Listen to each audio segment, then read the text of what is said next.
All right, everybody. Welcome to the Slack Tide Podcast. My name is Trey Thorpe. Our special guest today is Troy VanDerau and his first mate, John. They've driven down from Pennsylvania to hang out with us for the day and talk about a lot of things, but one of our main focuses to talk about the organization that Troy's a part of and runs is Heroes Outdoor Therapy. But I'll let y'all get into introduce yourselves or tell everybody a little bit about you, however y'all want to do. First, I guess Captain first, sorry. Hi, Troy VanDerau. A lot of you know us from Heroes Outdoor Therapy, still doing our thing. Doing a lot of catfish trips now. We're in our second year of doing our trips, and we got some rods bouncing. Yeah, that's a good little time. Good way to start. Trying to figure out, get the GoPros up and running too. But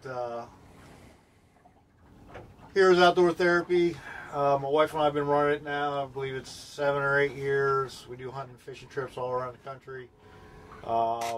She concentrates more on the hunting side, even though she's still still into catfishing. She's still fishing too, but she mainly takes the hunting aspect of it.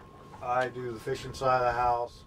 We offer full expense paid trips up in Pennsylvania on the Susquehanna River for trophy flatheads. I guess I'm the first mate, John Colleen. You'll hear people call me Squatch. I started last year with Troy and Leslie working with the nonprofit. Paying forward the things they've done for me and got me involved in with this organization. I've come a long way with some of the things that I've dealt with through the military in my career, working with Troy in corrections. I found a lot of joy in taking some veterans out and watching them hook into fish bigger than I caught all year last year, which kind of fired me up a little bit every now and then, but I'll get my time. I'll catch some big fish here coming. I enjoy taking the veterans out. Hopefully we get a couple trips this year where we have some buddies that haven't seen each other in a while. I think that'll be a good time too. Trying to hook up some veterans that, you know, maybe 20 years has gone by since they've seen each other. I think that'll be fun to watch. Yeah, the stuff that I'm speaking as a purely civilian, did very little. I had a lot of family that was in different branches of the military, and I respect the heck out of everything y'all have done for us and the sacrifices y'all make for it. But just from the stories I've heard, there's a whole different level of bonding that absolutely y'all do with your units, battalions, or I'm not sure. It depends on the branch, I guess, to what they call them, right? But yeah, definitely, it's a whole nother type of bonding. Y'all are much more in the trenches. You know what I mean? So y'all rely on each other. You rely on each other to know what the other person's going to do without even having to communicate, essentially. And you put your trust and your life in the man next to you, and it's a different connection when your life's on the line for each other. For sure. And that's definitely something that when you reunite that after 20 years, you'll know they were separate, but 5 minutes in, it'll be like, oh, y'all have been together the whole time. I like because it makes it's like they turn into 19-year-old kids again, you know, back in uniform, back in, you know, just out of basic training or wherever they're at. Nice. It's kind of fun to watch a grown-ass man turn into a kid. Yeah. And they open up because they know we're veterans. Mm-hmm. So it's not, and if they're dealing with any issues, they're like, all right, we've bled and chewed the same dirt, so I can open up, and we're not going to hold that like over them or judge them for it. So there's sometimes we hear some pretty wild stories because everybody has them in their service. So it's a lot of fun. It truly is. And what I like about it, we're introducing catfishing to guys that they've never did it before. Mm-hmm. You know, not every trip. There's some guys that they do the bank fishing and they get the more traditional. But we're targeting trophy catfish up there. So it's just a lot of fun. I mean, there's nothing more than you watch that rod just bend down, and you talk them through everything, and they're bringing the fish up, and I'll be standing there with the net, and here's a 40-pound flathead on the side of the boat. Then they're looking at me, and they're like, "Are you going to net this thing?"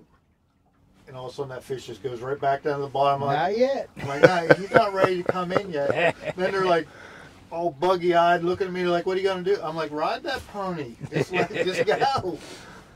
Yeah, it's me being a guide for a good, a few years, and being able to put people on the biggest fish they've ever caught.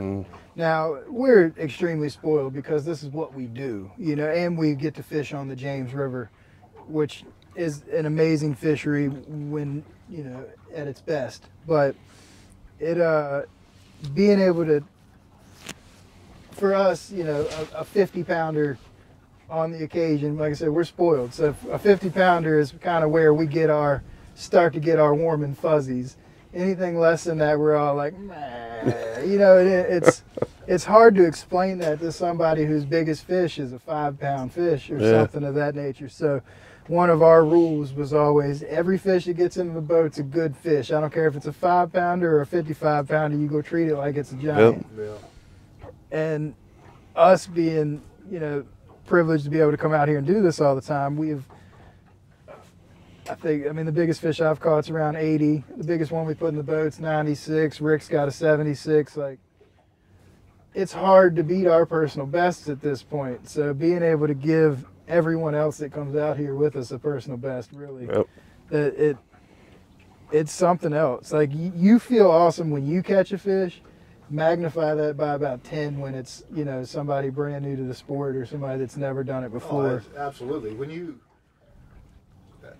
just to see, we caught a 52-pounder the one night. It was a vet son that caught it. He was done for the rest of the night. Yeah, he was whipped. He's like, just big smile, this, that, and I'm just like, "You beat my PB." I'm like, and they're like, "Really?" I'm like, "Yeah, I'm trying to get other people fish. I don't get to spend a lot of time on myself." No, you don't get a lot of time to do the reeling. You do all the work, but none of the. I love that though. Yeah. I might joke that my PB's only 22-pound flathead, but I baited the hooks on some of them big old flatheads that we drug in last year, and the joy of, like Troy said, just watching his son reel in that 52-pound flathead. And at first, I don't think he realized what he had on the end of the line. Usually they don't. And then when we lifted into the boat, and I was like, "Oh, I'd never seen a flathead that big before. That was the first time I seen one that big." That's a big fish. My PB flathead came off of the Ohio just out of Pittsburgh, and it was 42. And that was, when I caught that fish, 47 was y'all's state record at that point. So we were kissing it. Joe and I were trying to figure out how to make that fish heavier, but it just didn't want to participate. Yeah, we had some really good. Last year was our first year on Lake Aldred fishing, and it's a very good fishery for flathead fishing. And one of the nice things is flatheads are so new to us in Pennsylvania. Our state record is 66 pounds. Which has been broken the last couple of years recently, right? Yeah, that's not a. It's not a. I think it was 2 years ago. Yeah, so it's. My wife Leslie, her fish that she caught right after the spawn and didn't have any weight on it.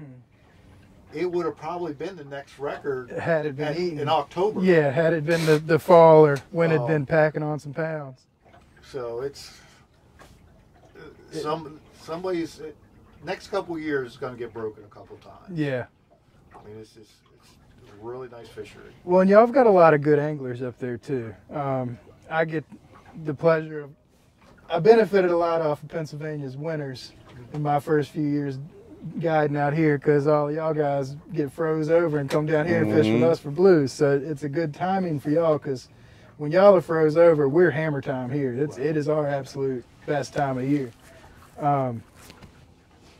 But y'all have got a lot of good anglers that come down and fish a lot of our tournaments and stuff like that. And it shows. All you guys put in the work. Y'all have to work pretty hard to come across the good fish up there, and I respect the heck out of it. Also, y'all throw cast nets better than anybody I know. My favorite joke about it was, if you want somebody that can really throw a cast net, get somebody who's been throwing a cast net illegally for a few years. True. Because they got to run to the spot, throw it, grab it, and go. Gotta be quick. And you only want to hit it once and then be done with it. So I've seen some impressive stuff from y'all guys out of PA on the cast network, and just the effort it takes to achieve y'all's goals is impressive. Yeah, it's a lot of fun. I've been coming down to the Potomac, fished James a little bit, but fished the Potomac a lot. And it's just so nice to switch gears there in the winter when you're looking at our river and it's iced over, and I shut down in October. Once the fish go to their wintering holes, I'm done. Now you can go jig for them, and there's guys up there that do, and they'll catch 50 flatheads in a day. Yeah. Well, you're basically dropping. You're just dropping it on their nose, and they get that natural instinct to tackle on it. I leave them alone when they're in their wintering holes, and I leave them alone during the spawn. We don't target them. We'll switch over to channel cats and fish a complete different area. Yeah. Just because of just how much they bring to that fishery up there. The amount of fry that they produce, I think it's like, 1% are actually become a trophy fish. Yeah, it's so small. And the numbers of fry and eggs that they release. I mean, you're talking hundreds of thousands to millions, and then you might get 5 fish out of it. 5 good trophy fish. And a lot of you try to tell some of these guys about that, because they're up there, they're still the bad fish, and we have snakeheads moving up into the Susquehanna and stuff, and the bass guys are like, well, you need to kill every flathead. I said, there's only one fish on the Susquehanna that can bat a snakehead. Well, what's that? The flathead. The flathead. They'll eat them. Yeah, in a heartbeat. Yeah, so that's why you roll over. So on the Potomac is the closest river to us that I know had snakeheads introduced one way or another. But that was 15 years ago, 20 years ago maybe. So what's actually happened is the species plateaued, reached its maximum capacity for the body of water, and then the other species have Mother Nature did what it's supposed to do and kind of healed itself from humans. We were talking about that earlier. Yep. Well, the interesting thing about snakehead, when they spawn, they're goldfish colored. We might get us a takedown right here. They're like goldfish colored fry. Come on. All right. I want you to lay it over there. So they'll have a big giant bait ball of goldfish colored fish. Well, the bass swim right through it, get a mouthful of it. They only have to worry about the 2 parents that are guarding it. Right. Well, the bass that are being affected by the snakehead are genetically weak. They have issues. So natural selection, survival of the fittest, all of that is into account and working. We're going to grab that because that's by your camera. Of course it is, right? Yeah, I was thinking that when you were setting that camera up. I'm like, man, I don't want to be the one knocks that thing in the water.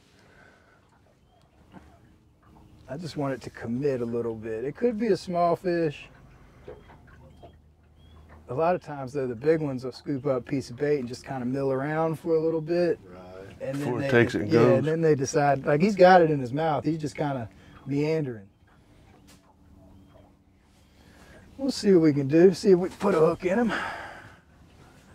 I know I'm going to have to change wardrobe here in a minute. I am sweating. Well, you've been doing all the work. It's been nice. All right, we're going to see if we can get this fish on a hook and change our outfits real quick. check for the GoPro footage here in a sec.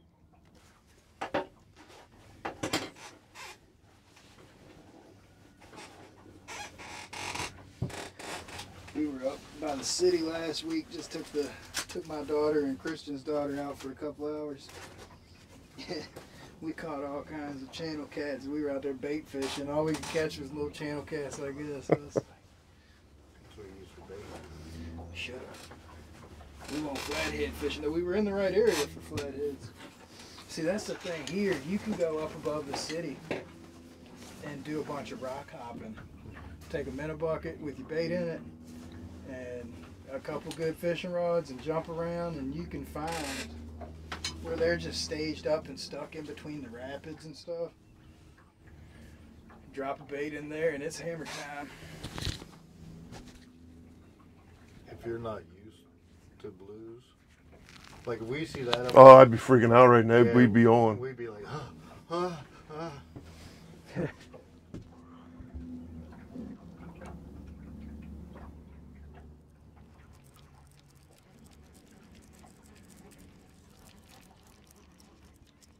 He's on. Come on, John, reel this one in. You want me up top here? Yeah. I don't feel much there, but it's more than the weight.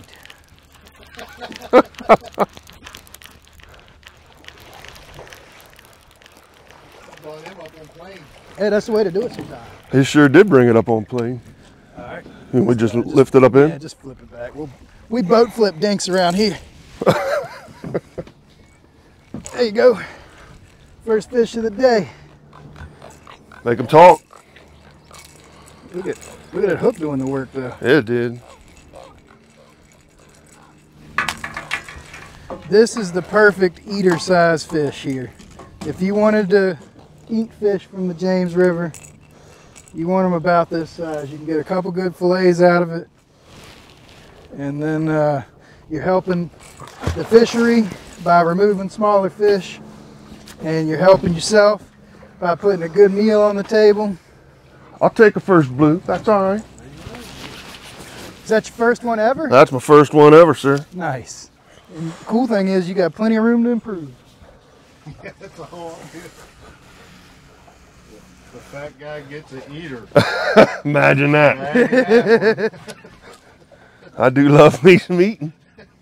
I've been practicing my whole life for it. Yeah, I'm a big fan of eating as well. So see, get some folks out there. How would they reach out to you to get in touch to go on a trip? Well, a lot of it is people reaching out to the website, Heroes Outdoor Therapy, going through there, sending us emails, going to a lot of events, word of mouth, passing on, business cards, people give us a call. And our truck, which has a full Heroes Outdoor Therapy wrap around the whole thing. It's always been impressive when I see that thing pull in to the boat ramp. That has been a blessing for the nonprofit. On the flip side, you're driving a billboard. Got to drive responsibly. You gotta mind your P's and Q's. Can't be recklessly Can't speeding. be riding dirty. Yeah, but we get a lot of people stopping us. I have a vet that I'm getting ready to take out here on a Monday trip. I think it's in 2 weeks. That's how they reached out to us. He's going through some issues and stuff with his mental health. Been trying everything to reach out to other organizations. Bought a Harley, tried that whole thing, but he's like, I just need to do something. I was like, try catfishing. it really is. I tell my wife, she tries to drag me to church every Sunday, and I'm like, ma'am, I go to church on Saturdays. Yep. This is my church. This is where I make my peace with God and my peace with the world. And we try to tell people, like, what is the experience like? And we're not therapists. Even though it's Heroes Outdoor Therapy, all we are is vets, hanging with vets and introducing them to the outdoors. Well, and the therapy it comes naturally. Yeah. it's an organic thing where you don't have to. The therapy itself will show up in the events and the effort that you're putting into the day. Like just not thinking about anything else except for your task of fishing and just enjoying what God provided you is what it is. Right. And when you get out on the boat, when I'm explaining it to people, we get them on the boat. So I take your world and I shrink it down to 24 feet. Yep. 24 by 72. And that's what matters, because everything else is the big TV screen. Yeah. Get you under the stars, just relaxing, and it's amazing how just being on a boat. Well, that's like going when I fish the Potomac. If you ever get a chance or other people to fish it, you get on a boat, you don't have the worries and everything, and you look around at all the hustle and bustle. Yeah, because you're right there in DC, and you can see a lot of. But you're just so relaxed, just sitting there on a boat, just doing some fishing. I think it's easy for guys too, when everybody's been through the same things. Even different branches of the military, we've all been through the same stuff. Yeah. We all went through basic training. We all had, our own troubles and trials. And some guys are combat vets. I'm not a combat vet. I consider myself a completely different type of veteran than a combat vet. So you were never deployed, or? I was deployed, but I was never in combat. Okay, I got you. So it's nice to sit down and everyone can be comfortable talking about what goes on. It makes it easier. And I think people open up, and I think people can really relax and not talk about it at all, really. Yeah. Sometimes just doing catfishing and just being quiet and looking, like Troy says, big TV screen. Enjoy it. Yeah, I've taken out a few different trips of vets, like through different organizations that I'll randomly donate trips to and stuff. Just they ask, and I'm like, heck yeah, let's go. Yeah. But it's night and day different between a regular guide or a regular charter where people booked me specifically to come out and catfish versus the vets that are just looking for a day on the water. I realize I'm about halfway, we get to our first spot and I'm putting the rods out and kind of explaining to them, hey, we set up on this ledge. This is the bait we're using. This is why we're doing this. And I look back, I was wasting my breath. It just wasn't what they were there for. You know what I mean? They didn't care about that information. So once I realized that, I was like, cool, well, what? And just kind of sat and listened to their stories and stuff. And one of the guys was still an active duty drill instructor. So he had some stories. And it's just really humbling to sit and listen a lot of times. Yeah, I like to definitely hear other people's perspective. I get a little gun shy of my own perspective in the military, because I think everybody has an importance. Everybody has their own piece of the pie and what they did. And they'll look at me and they'll be like, well, what did you do?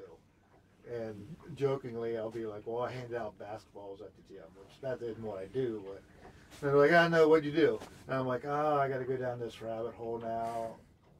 And I don't want to take anything away from what that veteran did. And I was like, well, I was the bodyguard for Bush and Clinton. And then from there, I got into Marine Expeditionary Unit Special Operations and raiders and boats, and I was a combat vet from Mogadishu, Somalia, and did ship takedowns in the Gulf. And I'm like, yeah, I'm a combat vet, but I was there for 5 days. I was like, my wife, she was in combat for over a year. She has more combat experience, even though mine sounds cool. Yeah. No. You did little quick in and out type deals, and she was stationed. Because we were at a Marine Corps ball for Marine Corps birthday. We were special guests, and they were honorary guests, had her name and stuff on there. And somehow the commander got my bio, and they're like, we want to introduce, our honorary guests, Sergeant Troy VanDerau and his wife, Corporal Leslie, and use her maiden name, Malera. And I was like, oh, I didn't know we signed up for this part of it. And these Marines, they just got back from 18-month deployment to Afghanistan. Yeah. And they're like, well, he's a combat vet from Mogadishu, Somalia. And they were like, what? I was like, I was not in Black Hawk Down. That wasn't me. You know, we were there during the withdrawal in '95. It was totally different. You know, and we have a couple. We had 2 bump. And, Yeah, number 6 just getting a couple whacks. But it's awesome to hear everybody's stories and stuff. And even with other hunts or stuff that we do. We did a pheasant hunt here before COVID, and we had 4 Marines that haven't seen each other in almost 15, 16 years, and they live within 30 minutes of each other. That just kind of shows you how people can fall into their own little hole or their own little world, and just nothing else exists, even though everything else, it's just, this is my day to day. I know I get a lot of, me personally, I will get one track minded, and this is what I'm focusing on. And until for whatever reason I give up and lose steam, and then the new flashy thing gets my attention, everything else is dead to me. Nothing exists. So there's that aspect of the way things are. And then some people just, they'll start digging, and they'll dig themselves into a hole, and that's where they want to be, or that's where they just end up and kind of settle. And now you're not reaching out to people you know, you're not interacting with everybody, you just, you isolate yourself sometimes, and that's not always the best route, especially if you're going through anything mentally or traumatic, you know. But those guys, we did that pheasant hunt. They're all built differently, look a little differently. We got them there, gave them the safety brief. Don't shoot our dogs, you know, and told them their left, right, lateral limits of how we're going to do this. They acted like they just came out of their barracks, like they didn't miss a beat. They were ragging on each other, and I had my sides were hurting because I was laughing so much, because you just have that military bonding, and they're just ragging on each other, and they were telling their stories and reliving. But what was cool about this is they made it a yearly thing. Nice. You know, and they're like, oh yeah, we're going to do this next year. And, you know, I haven't talked to them in a while. Probably follow up, see if they kept it going. But they were in it. They were like, this is so easy to do. I was like, yeah, well, and that's getting outside. In order to do catfishing to this level, obviously I've invested a lot more, but catfishing in its original form was basically for the middle class. The everything we get, we used to be able to make on our own, or we probably can make on our own to accomplish our mission. The rods and reels don't have to be the top of the line. You can get your rod and reel from Walmart for, you know, you can have $50 wrapped up in it and go accomplish this. This is an addiction level. like this is way further than anybody has to get involved in it. But a lot of people see this level and they think, well, now they're intimidated, and they don't think they can do it with the $50 rod. Well, everybody started with the cheapest thing they could throw together. Everybody started with, you know, pan fishing and bait fishing, and that little tug will get you moving on to the bigger tug, and then next thing you know, you're in an $80,000 boat with. when Leslie, before we started a nonprofit, you know, Leslie and I, we started bank fishing. Like, we needed to get a rod because we knew we had nice fish where we fish, something to handle it. We didn't know if this was going to be a long-term thing or a quick thing. Stuck in the cup holder. Cup holder got you. So just pull the cup holder out. Sure? Yeah, it'll come out. So we want. That's how I installed the lights on the side.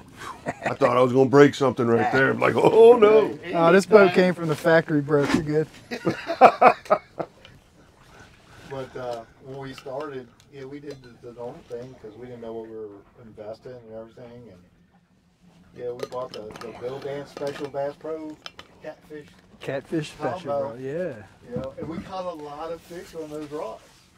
You know, that's where she got her first personal 32-pound flathead off the bank. That's an I mean, a 32-pound flathead is gonna give you the fight of your life. That is an amazing fighting fish. It's like hooking into a freight train and holding on. So, I mean, that speaks volumes about the rod itself. $50 rod can handle that, or $50 combo. It was a combo. Can handle that. Yeah. Now, it probably isn't gonna handle that 13, 14 times in a day or in a year or in a month. No, when I started thinking I was knowing what I was doing and catfishing, I'm like, oh, we were running mono, we're going to run braid now. Well, after some good fish and looking at the eyelets, the braids just carved them in. Yeah, got you good, good eyelet channels. You know, then we got into doing some researching and seeing some other equipment that was geared towards, you know, trophy catfishing, and we've just been hooked ever since. And just like, I have a garage I don't think has seen a car since we bought the house. The car parks in front of it. It's his full gear. Yeah, that's hilarious. So I always had, because I grew up fishing in the Chesapeake Bay. We did a lot of striper fishing, a lot of cobia fishing, flounder, croaker, spot, like just all kinds of, and it's fish this big to fish this big. Like, so you kind of had to have some good all around devices and rods and reels. And I had, for the longest time, just a 7-foot rod with a couple of Abu Garcia reels, and they were great for flounder, trolling for flounder, and they were great for casting for striper, and just putting bottom rigs on. They were kind of universal. Well, I had a handful of them, so I brought them when I converted to catfishing. That's what I started here with. And then eventually I changed them to all the ugly stick rods, the tiger sticks. Mm-hmm. Man, those things were bread and butter down here. Every boat out here had them on here. Oh, for sure. There's a couple that still run them. And but every boat out here from the mid 90s to the mid 2000s, that's what they were running with them tiger sticks. And we called them the old anchor crankers, because you put a big old good reel on them and you reel anything in the world in them. But Catch the Fever came out, and a few other rod manufacturers. And honestly, when the first Big Cat Fever rod was released, I was ordering. I was sold. I watched the video of Caleb landing that, I think it was 111, 113. Either way, it was a giant fish right here where I fish. Like, I was like, I know exactly where he's at from the video. I was there the day before. Dang it. But their their state record plan, obviously that's kind of, I'm never going to benefit from that in the blue cat world here, because the state record in Virginia is 143 pounds. Holy smokes. Which is the world record. And this fishery, I believe, we just have too much current.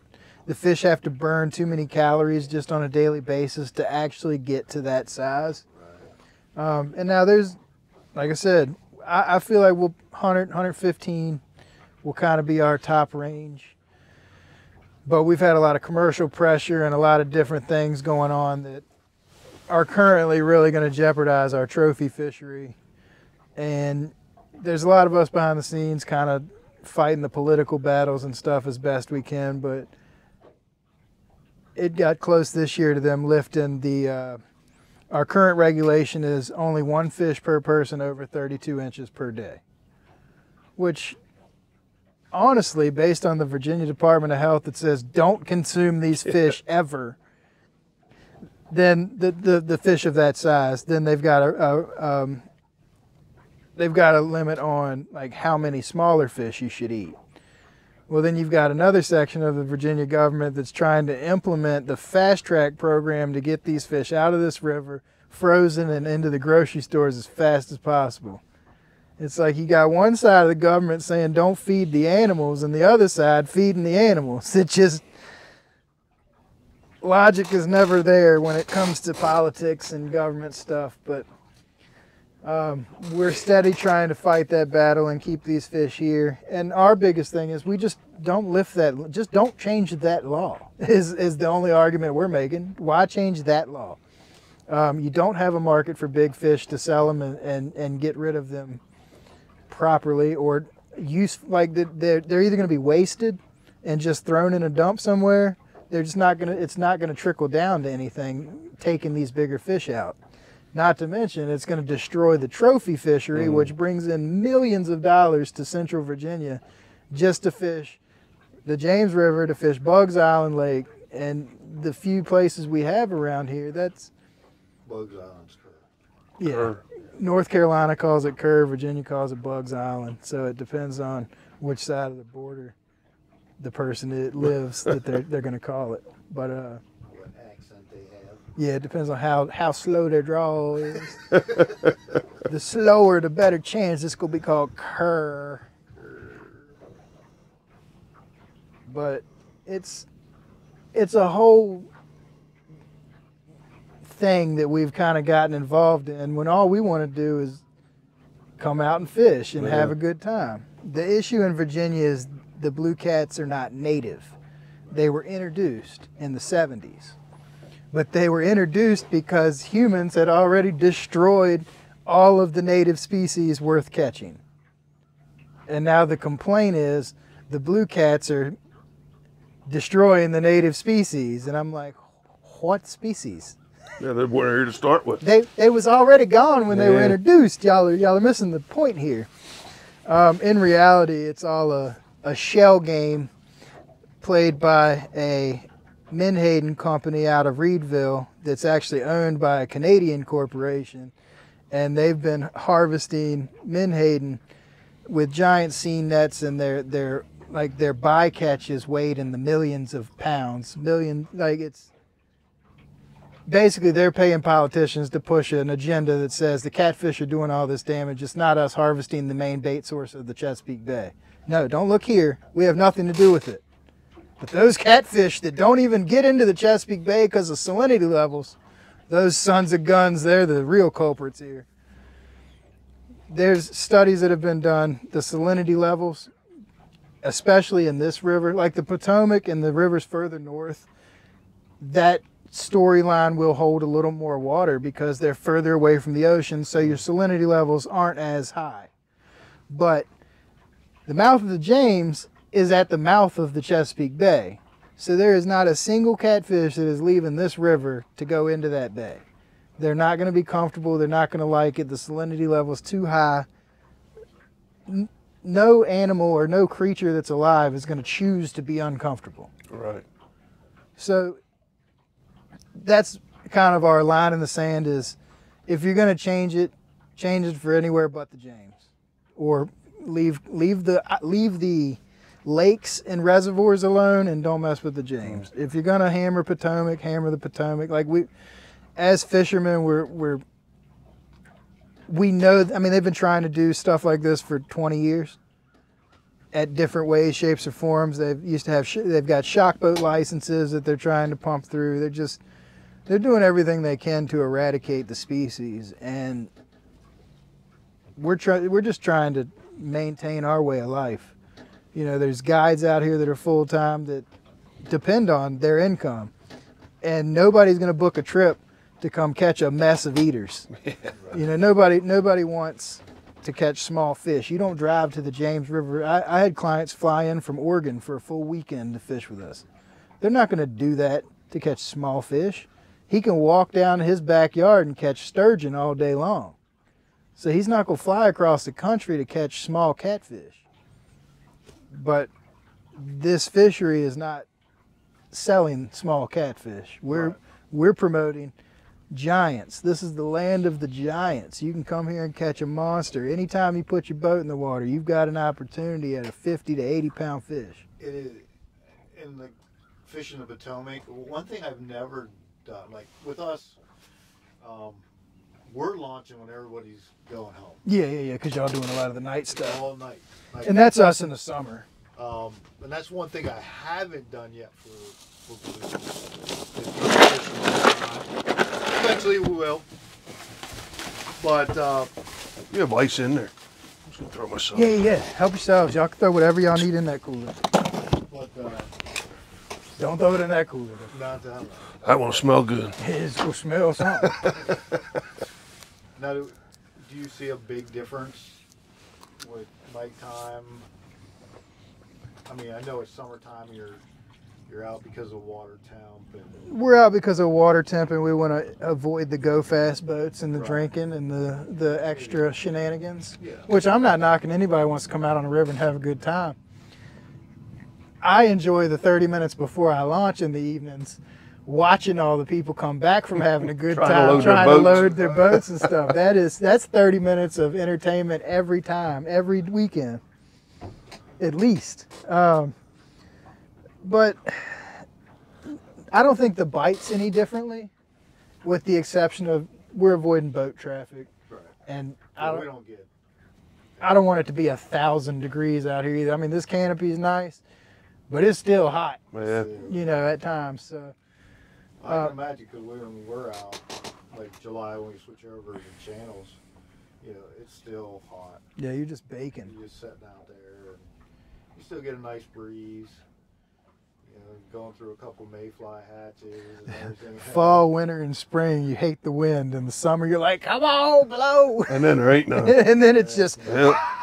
it's just like, let me put some hot breath on your neck. But we'll, in the summertime, you know, it's 7A to 7P to 7A. So we'll bring the little Blackstone out. We'll cook up some dogs and burgers and stuff. It's, in the summertime, you're not ripping and running.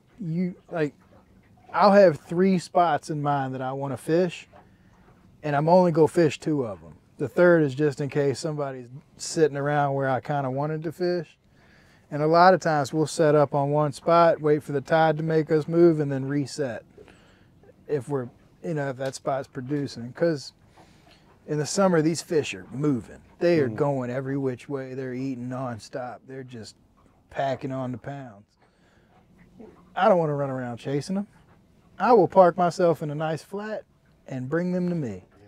And just keep fresh bait, set an alarm every 45 minutes, change your bait, and then when the tide turns, you might have to make an adjustment, but other than that, if you do it right, you don't have to move much. Yeah, this last year when we started, I fished the Susquehanna for many years, but I never fished the section where we fish now. And I fished all over the country. I'm like, take me anywhere you want. I'm going to catch a fish. Yeah. May not be a big fish. I'm going to catch a fish. You know, at least have the knowledge to do it. I went down there and I was like, I don't know how to catfish. Like, why aren't these rods going down? Like, I'm throwing everything in. And it's so unique fishing between at Lake Aldridge. You know, you're talking about fishing, you know, the tides. Mm-hmm. Well, this is controlled by these dams, and they do such wacky stuff. It's almost like we're fishing tidal flatheads. That's cool, though. Because, like, we'll be fishing, sun starts coming up, and you're like, whoa, those rocks weren't there last night when we came through. No, we just dropped like 6 feet. Oh, man. Or, you know, the boat's typically pointing, well, we're fishing out of the back of the boat, we're looking south. Why is the boat pointing north? Like, well, because they're filling back up and it's hitting the wall and that current's coming upstream rather than going downstream. So it throws a lot of curves. And these fish are responding to that water going up and down. Yeah. You know, if you look on the charts and they're dumping, what do the fish do? They go deep because they fear their home is getting taken away from them. Mm-hmm. You see the water going up, where are they going? Well, they're going to the shallows. Where there wasn't water yesterday. Where there wasn't water yesterday. And see, and that's when we have like a high water situation, lots of rain, lots of, you know, I tell people all the time, go shallow. Get where water was not yesterday. Because what's happening is that water is there. Now all the bugs and the stuff that was in that soil is coming out and washing away. Well, the bait fish are hammering on that. And our target species is hammering on them. Yeah. So it's, to be a good catfisherman, you've got to be a great bait fisherman. Yeah. and I'm still okay at both. One of these days I'll get better, but I look good at it because of all the stuff we got. Fake it till you make it. Yeah, That works. it's just, especially night fishing with your black lights and everything, and you get a vet on there, and you're like, all right, here's the wow factor. Hit that light switch, and they're like, man, that looks like Avatar. Everything's glowing, and it looks like lightsabers sticking out the back. I was like, well, this is your view for the next couple hours, so enjoy. Till you go cross-eyed. Yeah, there's that something about between 2 and 4 a.m. It is almost impossible to stay awake. That's our prime fishing. I understand. I didn't say it was a good thing, because I'm always between 2 and 4. It gets colder. Yes, sir. It goes from 90 degrees to 30 for some reason, or at least your body feels that way. I guess you've been August sweating. and you got sweatshirts and hoodies and And it's people don't like this glove box. I make the joke all the time, like that's big enough to stuff small kid in. But I got my bibs, 1 or 2 hoodies, my kid's life jacket, usually the dog's life jacket, it just holds stuff. There's paperwork and legal documents in there somewhere. It's in the bottom. I'd find it eventually when they want it. But being able to have all that crap available when those elements and the conditions change, or it's nothing worse, you're just sitting in a rain suit, because that's the only layer you had, and it ain't doing nothing but making you sweat internally, and then you're getting cold again. I think it'll give us a couple more minutes, and then we're going to reel these up and go get that net and probably find us another place to fish. I think I'm gonna get out of these bids when we do that. Yeah, I figured a good time for a wardrobe change, because you need one of these. it looks nice. I'm telling you. And you're not sweaty? No, you can vent it. I'm the biggest, bougiest catfisherman on the water. But You said it. Want it. Hey, I love my Sika. Uh-huh. Sika makes nice stuff for They sure. sure do. But when times are rough and the weather because the fish don't mind being cold and wet. No, they're happy with Well, it. you know where you got to fish for when it's raining, right? Under the bridges. They go under there to stay dry. Yeah. That's what my daddy told me. Osprey bringing in a steak.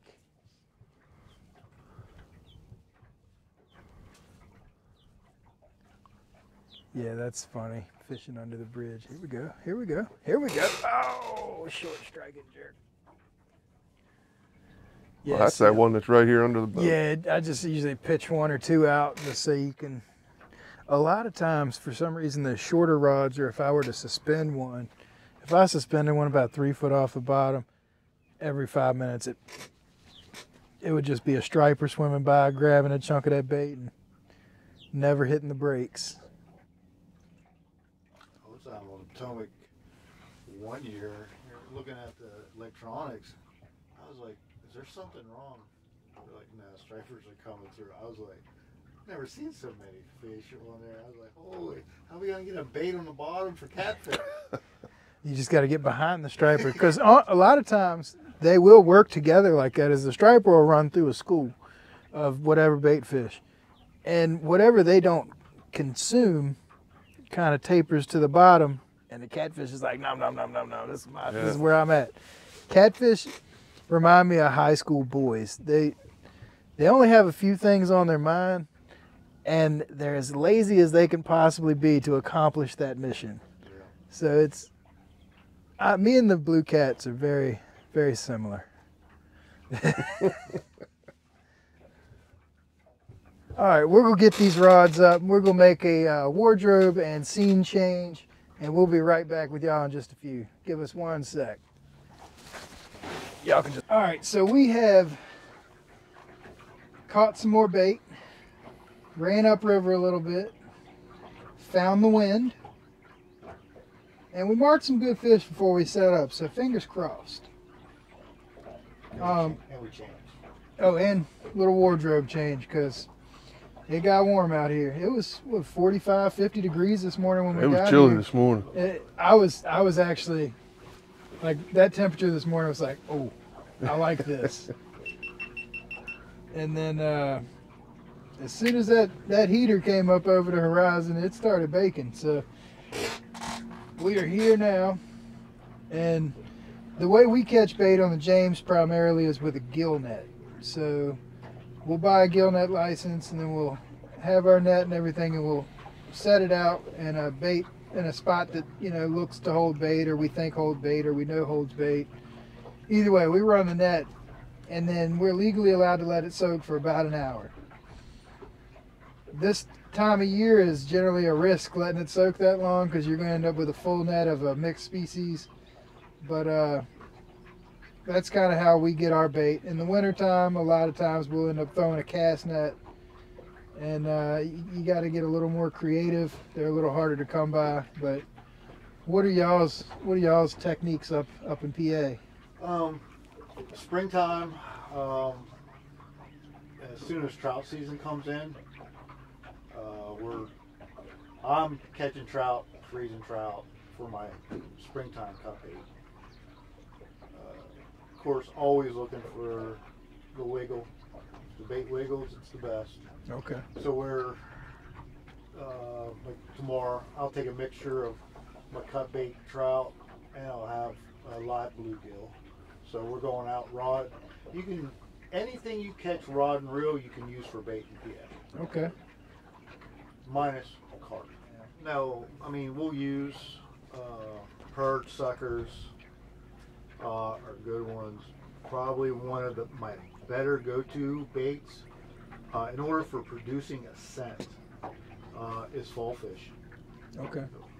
Has a really good oil to them. You know, call them catfish candy up there.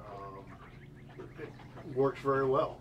You just cut the tail off, throw it on the hook, and they like it. Very good bait. Now, we use freshwater eel.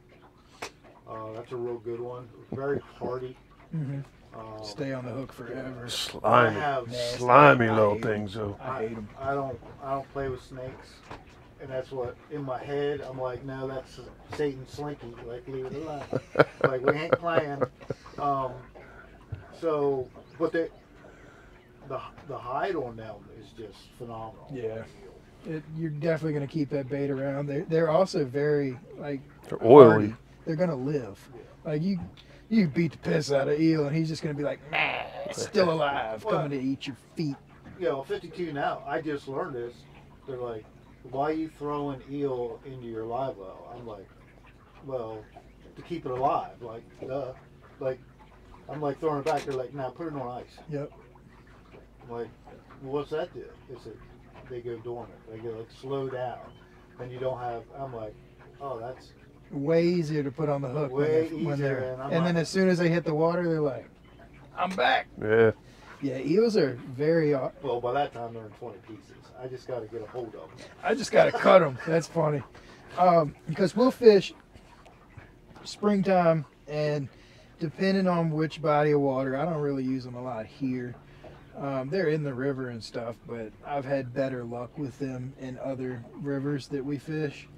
But yeah, keeping them on ice will get you a longevity out of them. But then when they finally do die, you cut them in half or cut them in chunks, and now you still got more bait. It's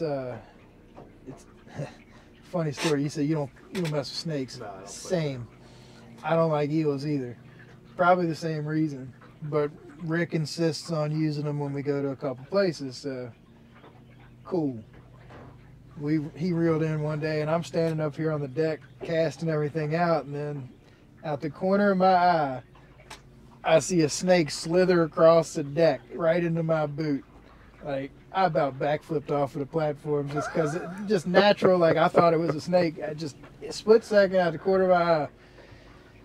And he spent the rest of the day laughing at me and making fun. But we've also been kayaking because we'll put in and kind of do float trips. So we put in one section and just drift and fish and float all down. And I've had snakes fall out the daggone trees and land in the boat. You ain't seen a fat man walk across water faster than Jesus in your life. You see a snake fall in my kayak, I am going. Looking like white lightning. Yeah, we have an understanding. If I see them, I am okay. We maintain each other's distance, and we carry about our day. It's those ones that both startle us. I was cutting the grass last year and I was being lazy, and instead of trimming around the tree, I was just running the lawnmower up under it, riding and laying back as far as I could, you know. And I get up under it the first time and I'm leaning back, and as I get closer, there's a baby copperhead just sitting there staring at me, and I'm like, how do I get reverse? And I didn't even back out fast. I backed on out, and then I'm like digging for my phone too to get a picture of it. I'm like, I really am dumb. Like it didn't settle in until I had sent the picture to somebody else to identify it. But it was definitely one of those things. Like later looking back on it, I was like, man, that was dumb. You should have made your distance and then got the phone. Yeah, we were down there in South Carolina last month, and they hunt turkeys in the daytime, and we do pigs at night. And Clint, another guy with hunt. Him and I, we went out. We wanted to try to do a little predator hunting, some hog hunting, and there's swamps, there's snakes. Yeah. Sure enough. Gators. There's gators, but I've seen a nice sized gator. And I've seen ones that I'm like, that's an iguana. Yeah. But we're walking back, right there at my feet, there's a rattlesnake. I'm like, and he's all stretched out straight, and which it might have been a rattlesnake, but I don't know if you could qualify it as a rattlesnake. It was too little. It was baby. It wouldn't hurt you. No, it would hurt you. Yeah, technically the babies are the more potent because they don't have control of the venom flow, right? Or is that a wives' tale? Well, they'll just dump. Yeah, they just dump it all versus like a full-grown snake is like, hey, you're about 250. Yeah. I know just enough. Yeah, I got this formula worked out. So, but you know, we did the right thing. Killed it. You got a new belt? Nah, it wouldn't make a wedding ring. Armband? It was a baby, but still, where I was hunting, there was a rattlesnake, and I had 2 bands on it. And after that, I was sitting in the bed of the truck with the thermal on, tripod set up, and Clint, I was hunting with, he's like, who's going to go get the fox prowl? I'm like, well, they can come tomorrow and get it.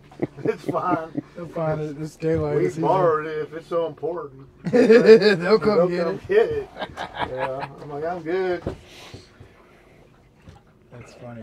What would y'all have done if y'all got a couple of pigs down or something? No, we would have won out. Yeah, we'd have just shot a few shit rounds around the ground. Yeah, that'd be Just scare them away. Yeah. That 5-gallon gasoline can in the bag. We could set fire first. Yeah, we're light. We need light. Walk behind the fire. Come on, take it down. Yeah, that's funny. I've definitely wanted to do some sort of hog hunt. What was that? Because that came up, surfaced, and then kicked down with the tail again. That was a good sized fish, whatever it was. I don't know what that was. It had scales. But every time I get looking at the hog hunts, I always get sidetracked by the helicopter hog hunts. And I'm like, that's way out of my price range. But I'll watch a couple hours of YouTube videos of them just Does look cool. Mowing down some pigs. I like the ones that are driving the trucks through the fields with the miniguns too. Yeah. It's fun. Like, I mean, I grew up hunting all over the place. My dad had a sporting goods store, and it was. You ever want to get into sporting goods, and everybody's like, it must be great. You know, then look. Our job was to get you into the woods or get you fishing during the season, which was what we love to do anyway. Yeah. But the caveat of that was, my dad was like, all right, season's done. We're going to New Brunswick. We're going here. You got to do a little traveling. Him and I, we would go on really big hunts together, which I thought it's just a Tuesday. Yeah. You know, I didn't realize how important and how good it was that I had it growing up like that. We had vetting the sun out, and we had the 52 pounder. What was that, about 9:30 at night? Yeah, it was early. Then nothing, and it's just a long soak. And I'm like, they are here. It's just they're not cooperating. It's so hard to convince people you're actually working when you're doing nothing, waiting on fish. Like, So, no, seriously, this is what we have to do. So he, like, almost, he was asleep, right? And I got the multi-bar, you know, right in front of him and everything. He's kicked back in the chair, slumped over, and we're like 6 just bends over, and we're like, it's like, it's the go time, go. Once again, mental overload. He knows he has to grab the rod. He knows all he has to do is lift the rod out. It didn't go to his extremities. The Superfly Jimmy Snukas, the multi-rod rack, it collapses, right? So I'm holding on to him, holding on to the other 2 rods, and finally he gets that rod and gets it out. I was like, oh, almost lost for you there. That's how it goes. I had one guy, very similar night. We were just want to catch this guy one good fish, you know, kind of deal. And we were out all night, and it was just the slowest night you could have possibly asked for. And then I get a picture from a buddy, big old fish. I'm like, where'd you catch that? And he lies to me. He's like, Flower Dew Creek. I'm like, all right, cool. This jerk is 75 yards off my bow. Like, I knew there was a boat up there. I just didn't know who it was. And then 30, 45 minutes later, I mean, it's approaching like 1:30, 2 o'clock in the morning at this point. And we're in this little teeny creek. And then we're sitting on a deep hole, but you got a big mud flat over here. And then I've got one rod sitting on the front of the hole. One kind of, you know, I've kind of got them lined around the hole, and then I've got them spread in the flat. And this rod in the deep hole goes. Like, I was like, oh boy, here we are. Reel down, hand the dude the rod. And then as soon as that fish feels the hook or the rod pressure, it goes. Tried to go through every single rod. And then it goes that way. We're still on rope. Like, we're on a legit anchor. And I have to take the rod from him and, like, shove it under all of these rods and bring it out over here. Because I didn't have enough time to explain to him what was happening, but I knew what was happening. And then I hand it back to him on this side, and the fight's on at that point. And he's leaned into it and just reeling for everything he's got, and I hear. I'm like, what is that noise? My man's adrenaline is pumping so Shaking. hard. That was his knee shaking and smacking the side of the boat. And I was like, I want that. How can I get that feeling again? I want that one. Like, and that's the feeling we all chase in this stuff. But it was so funny because I was like, 2 a.m, things making a noise like that. Something hitting the boat up front. There's a bird that's about to come eat you. Like, you don't know what's really happening. You can see a good 2 foot around the entire boat. And then I turned on the lights and just see his leg just a quivering. I was like, I want that adrenaline. Where can I get some? You guys get Dobson flies then? Huh? Yeah, it's a Dobson fly. It's a Dobson fly. It's the adult of a Helgramite. I don't know. I don't think You would know. I don't think we have many Helgamites here. I think there's some more further up, like into In the mountains, rocks. into the rocks. Mm-hmm. So That's an interesting experience on our river because you're like, this evil thing comes flying in that has this huge pincher on the front of it, and it'll land and you look at it and be like, oh, that thing will take an arm off. You know. We call them all pecker gnats. It's just little mayflies, little no-see-ums. They're just very tiny gnats, and they just bite. It's so annoying. Call them dog pecker flies. Yeah, there's all kinds of fun names for them. Nobody knows the actual science name, but I think it's Satan. They do chew you up. Or it'll get so bad out here in the nighttime, you just will not turn the light on. Screw it. And we can do it blind. Because as soon as you turn the light on, it's like, boom. Yeah, we put I have my anchor light on my tower. So when I initially built the tower, I'm like, I want everything to be like low profile and cool looking. So I got the smallest one. This year. No, I want that bugs to be as far away from me as they can be. Do they make a 12-foot pole for this? In our John boat, I had like a 2-inch PVC pipe just bolted to the console, and then I would stick my my little dock pole. I would stick that in the pole and then raise it all the way up with like this little umbrella light around it. Like I bought it at Lowe's, but it's made for like a yard. Like you got the table in your patio or whatever, and then you got the umbrella, and it just clamps around the pole. It fit around the dock pole perfect. So that thing's 12 foot in the air, and we got a light. We got light on the whole boat, and all the bugs is way up there. It was great.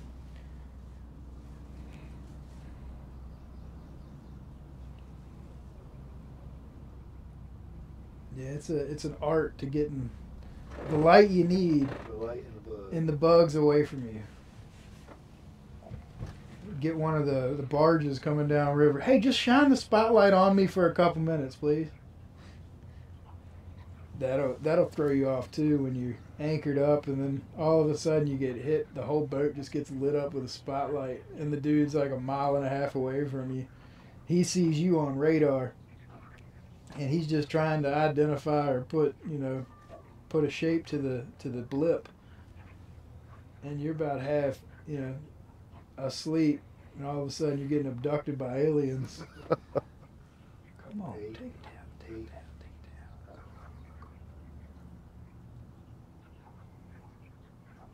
Sometimes I think these fish are camera shy is the only problem, and they sense all the cameras. It is. We talk to ours. Yeah, we let them know. And make sure when we catch one, tell our buddies. Rick will take a small one and flick it in the head and be like, "Tell your grandmama we was mean to you."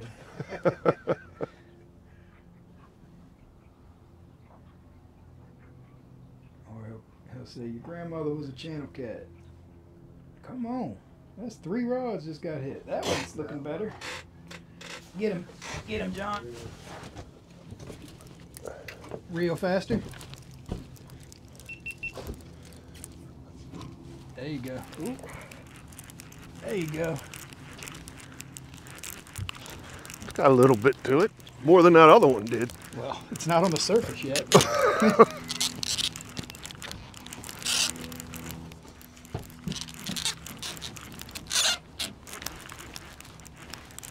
Alright, just ease them in. We're going to try to land them on this side. Over here? Yeah. We'll just, as you get closer, I'll pull. Oh, there it is. Oh, there See it it is.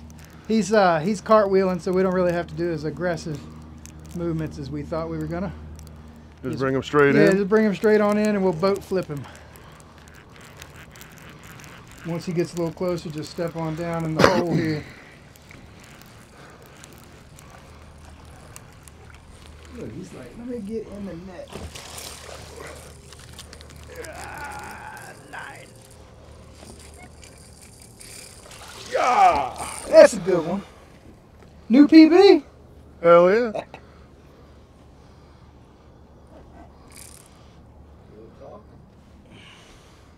What do you need? These are, this one's fish grip worthy. Let's just let him lay in the boat for a sec. Got it. What was that beeping? Was it this one?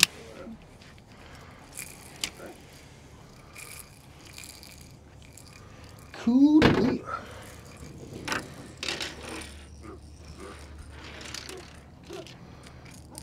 you know what makes that noise? Uh-uh. These pectoral fins. Yeah. As they move them, they rub them on the inside, and it's the two bones rubbing together that makes that croaking noise. Yeah, you ain't gonna move it. They do. As soon as I started talking about it, he stopped. Though. You gonna kiss him or something? That's pretty cool. I never knew that was made the noise. There you go. Oh, there it goes. Let's see if we can get the motion again. They're a pretty fish. Oh, it's gorgeous fish. Yeah. See it? There he is, scooping. Got him. That's how you catch bait, huh? I didn't know that. Good fish. If anything, life has taught me to be flexible and adjustable. Because if not, you end up just throwing the camera back in the bag and calling it a day. And unfortunately, I've had enough of those days dealing with this stuff, but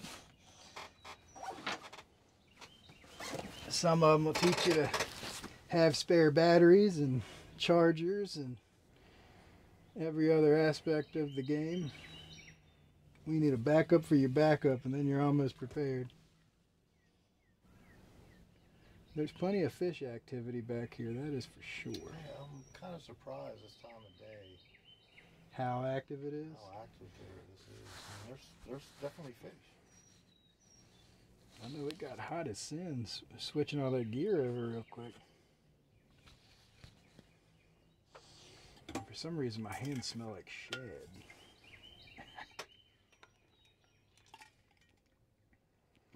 So,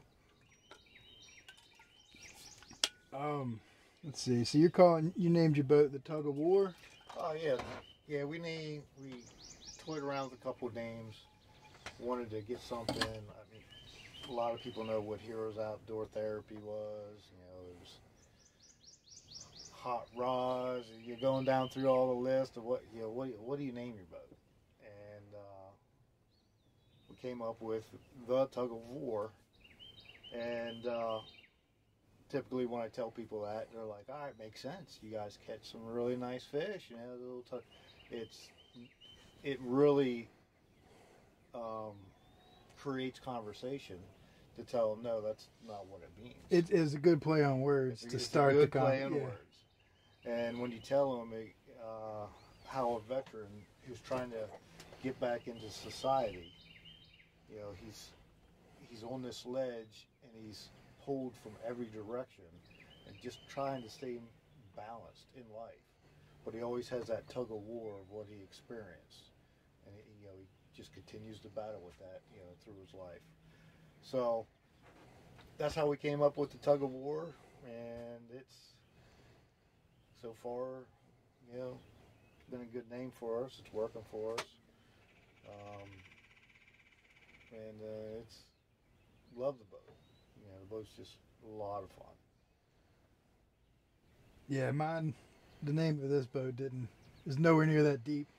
This one's the Snot Rocket. Yeah. For obvious reasons. It's green and it's semi-fast. Yeah. But that's the personality, and once everybody listens to the reason why we named it, they have a little bit better appreciation of more of what we are doing with the fishing side of the house. I don't know what I'm going to call the next one, but we'll create something. Are you going to go with a bigger boat? Or? I think the next one will be, I'm really liking the Flat Cat from Sea Arc. I like the Protege 240. Yeah, those are nice. I think that's what Chris fishes out of. Chris Souders. I think he has a 200 okay. Protege. Those are. That's solid boats. I am with our location and how we fish. I don't need the storage. I need the workspace. Yeah. And plus, if I have somebody in a wheelchair, yeah, you need the deck space, and to be able to move around. And some of these veterans, they may have a disability we just need that space to strap them down or hold on to them and let them enjoy the fight. Ooh, ooh, come on, number 9, 8, one of you. That one. It's always by the camera. It is, yeah. What is with that? Everywhere we put the camera today becomes the hot rods. It does. That is sketchy. Yes, we'll see. It's we're running a center console with of course pushed all the way forward. And we have limitations as much in the winter months. I want to come down on the Potomac. Then there's the reality of I do not have an enclosure. You need a bigger boat for that, or an enclosure, something more suited for cold weather fishing. And I want vets to experience. I know you guys, take people out and do that, and we'll get there. Well, if you ever need a boat, or I'm happy to volunteer if I'm available. I'm all about getting folks out and fishing. And like I said, I'm not really running guides anymore. I'm more trying to focus on the podcast and stuff. And right. I don't know why. It's not going to profit me, but I kind of like doing it. I like getting the messages out and the words out, and I like having the conversations with the people. You know what I mean? Oh, yeah. I like hanging out and talking with y'all. I've had a couple other guys on that I've known for a while, but I got to know them a little bit more, kind of. You can know somebody and then go fishing with them and realize, oh, I do not like this person anymore. Right. Or, man, this guy's awesome to hang out with. He's good personality. He's always, happy-go-lucky type people. I don't know. There's so many different personalities, and I can get along with most of them. And even if the reality of the situation is we immediately have something in common. We like fishing. Yes. So we can build off of that, no matter what your opinions are on things or your political stances or whatever kind of nonsense. None of that crap matters out here. We're fishing. That's all we're doing. And like I said, the world gets smaller on a boat. Nothing else matters except the boat. I've never looked at it that way, but you're 100% right. That is a great way to kind of explain why we want to be here all the time. Yep. Your success is based off on what you put into it, and you can turn your phones off. You can, you're just in your little oasis. And you may see a whole bunch of hustle and bustle around you, boats going by. Just wave at them. Enjoy your time. Yeah, you're talking about sketchy day in the water. Ooh. Last year in August, I was going to do 30 days on the water. Starts out great. Knocking PBs out of the park. Like 30 consecutive days? Consecutive days. Nights, and like you were on the water. 30 whole, like the whole month? You're not coming off the water for nights, showers, bath, anything? Okay. I'm coming in to replenish and do my batteries. Okay. Okay. So, it's like day 8, checking the radar. Because remember, zombie mode. We don't have cell service in this area. I don't have Starlink on the boat yet. So I'm in this one spot. I'm tracking this storm. I'll show you what you need to get later. So I'm tracking this storm. I'm like right on the edge to where if I knew if it was going to hit, I'm calling it. I'll go sit in the truck, wait it out. Yeah. The right call to make. But I'm on the edge. I'm like, I should be okay right here. I looked upstream, about 100 birds flying. It looked like Jurassic Park. Coming down across, then right behind them is the wall. It hit. All it is rain. Not a big deal. I'm under my bimini top. Got my cool guy stuff on. Well, they say when you're about ready to get struck by lightning, there's like static electricity and stuff in the air. The hair on my arms went up. There was humming going on. all of a sudden there was this huge white flash and concussion in my chest. Lightning struck the tree that I was Fishing under right by. or next to, yeah. Holy crap. And the concussion was just so big. I had my inflatable PFD on. I grabbed a regular PFD, put it on. So in my head, I'm like, they find the body, I'm at least going to be floating. Pulled anchor. I'm in a pretty far up in a no wake area. Nobody's going to be out. I'm right up on plane. Pulled into a boat slip there. Perfect pulling in. Tied off real quick. Ran up into the truck. I think I messaged you. Said, hey, make sure you tell my wife I'm okay. I'm in the truck. And yeah, it was. My wife came down the next day. I'm like, there's no $1 million check at the end of those 30 days. I'm done. We still did all of our vet trips during that time. Yeah. It's just I smelled a lot better during those vet trips. That's funny. But it was at first it was great, and beautiful. It's under the You stars. did start strong. That's when Leslie pulled in that 56, wasn't it? Yeah. I was just having the time of my life. Just when nobody was out there, feeding the water, catching bait, just feeling like Huck Finn, floating around. But yeah, that scared me. That lightning strike. I've always been so impressed with a lot of the guys from PA that come down here, and they do legit just marathon weekends. They'll drive down. As soon as they get here, they launch the boat, and they're on the water. Like Justin and Tabby basically live on their boat while they're out fishing and stuff, and I get it, but I also understand burnout and experience it way more often than I should when it's something I love. But this river will absolutely beat you to death and kick you in the teeth and then kick you a few more times while you're down and throw some sand in your face. And then on the occasion, you'll get a big fish. And it brings you right back, baby. Yeah, John came out the one night. I'm like, look, you're on the boat set up. I need a 2-hour nap. And the mayflies were just crawling. I thought he died. All the flies. Oh. As soon as my head hit the deck, I was out. And typically, you get a creepy crawly, you'll brush it off.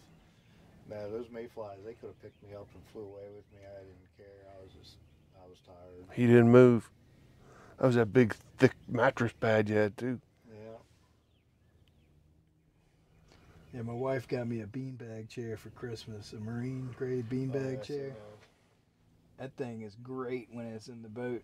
If it's just me and Rick, and I know we're not going to have a lot of people or whatever, I'll pop these 2 seats out, and we got leg room and kind of do what we want a little bit. But that beanbag chair is going to come in clutch this summer when we're sleeping out here a lot more. And just like if you're sitting in these chairs, eventually your hands go numb from sitting on the armrest, and your butt goes numb from the lack of actual padding. Eventually, just sitting on your ass wears on you. Yeah, we run just folded chairs because when the fight's on, just fold them up and clear them out the way. Yeah. I always forget to fold them up before I take off, and y'all have seen how I drive, so people are always on their backside. But Rick will usually in the summertime, he'll pop up a folding chair on the bow, and just 5 minutes later you hear him snoring. But as soon as something happens, he's back here where he needs to be, so I don't give him no crap for it. Till I want to sleep. Then I go steal his chair. Yeah, we'll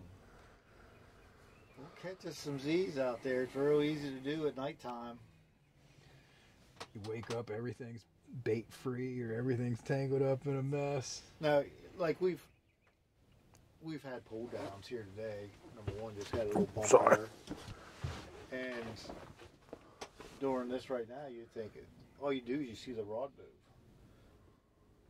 Do that at about 2 in the morning, you can hear that rod get hit. Oh yeah. It's one of the biggest things. I don't want to get rid of this rod rack because it makes this weird tinking noise when when it loads up a rod. It's like ting ting ting ting ting, like you can just hear it creaking.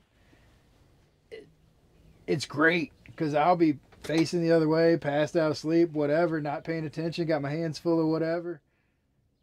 Fish on, and you just get to work. You know, I'm terrified Rick's going to build us a solid one-piece one, and it's not going to make us any noise. But the boats all make certain noises and creaks and respond to pressure and stuff differently. The line on the reels you'll hear that banjo-like sound on them when they get real tight.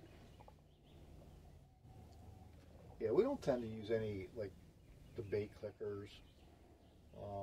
You just leave them locked in like we do? Yeah, just leave them locked in. I feel like I've lost more fish using circle hooks and open clicker or open spools with clickers. I feel like when you lock them, when you engage them, it yanks the hook out of their mouth versus turning it. And that could just be the few times I've tried it, it didn't work for me for one reason or another. And I get kind of like, I'm not going to waste a bunch of effort into something that's failed 2 or 3 times already. Especially when I'm just trying this out and I already know I've got a proven method. It's funny how you go through the evolution of your individual style. You know, I look at people's leaders. You know, why do you tie it this way or why do you do that? You know, and just hear their reasoning why. You know, and people can look at mine and how I rig my stuff up. Well, you shouldn't do that. Okay, well, it works for me and I'm confident in it. Yep. What I'm going to do. Confidence in fishing is like half the battle. It's not about how much your rod costs or what gear you're using. If you have confidence in that gear, that's the gear you should be using. I think that's the outdoor world in general. Having confidence in your gear, your guns, your tents, everything, your boots. Confidence doesn't always come with the price tag. No, it doesn't. Like spending extra money on stuff just because it's the new thing doesn't mean it's the better thing. And that's something a lot of people don't really grasp. Come on, number 9, 8, one on there. The one that's wiggling. The camera phone? The camera phone, there it is. The camera rod. Come on, take it down. But don't get me wrong, I am hardcore Catch the Fever guy. I've loved everything they've put out since the Big Cat Fever original rod. And I've since grown, you know, friendly with Caleb, friendly with everyone on the crew, and it's an awesome environment they've built. Come on. Be something here. Come on. I think that's that big perch head.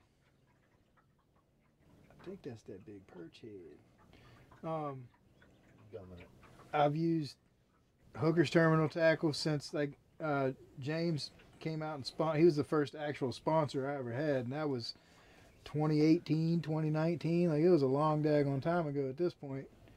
And I'm just loyal to people that took the effort and put into me. Unless they somehow do me completely dirty and I know the same way. Everybody that I use, you know, we use Catch the Fever rods, and they work for us. Yeah. The support that I get, if I have any questions, I get the answers. May not be the answer I want. You get an answer, but I get an answer that I'm looking for, you know. And Caleb's team is great. Actually, yesterday we were down at Catch the Fever, sitting down talking to him for a while. Wanted to take John down. It was actually my first time being at the warehouse and stuff. Stuff. And just with all of our travels, we've been trying to, you know, call Caleb or message him, hey, I'm going to be in the area coming through, and finally made it a point. I was like, hey, I'm coming down on Friday. And he's like, all right, let's do this.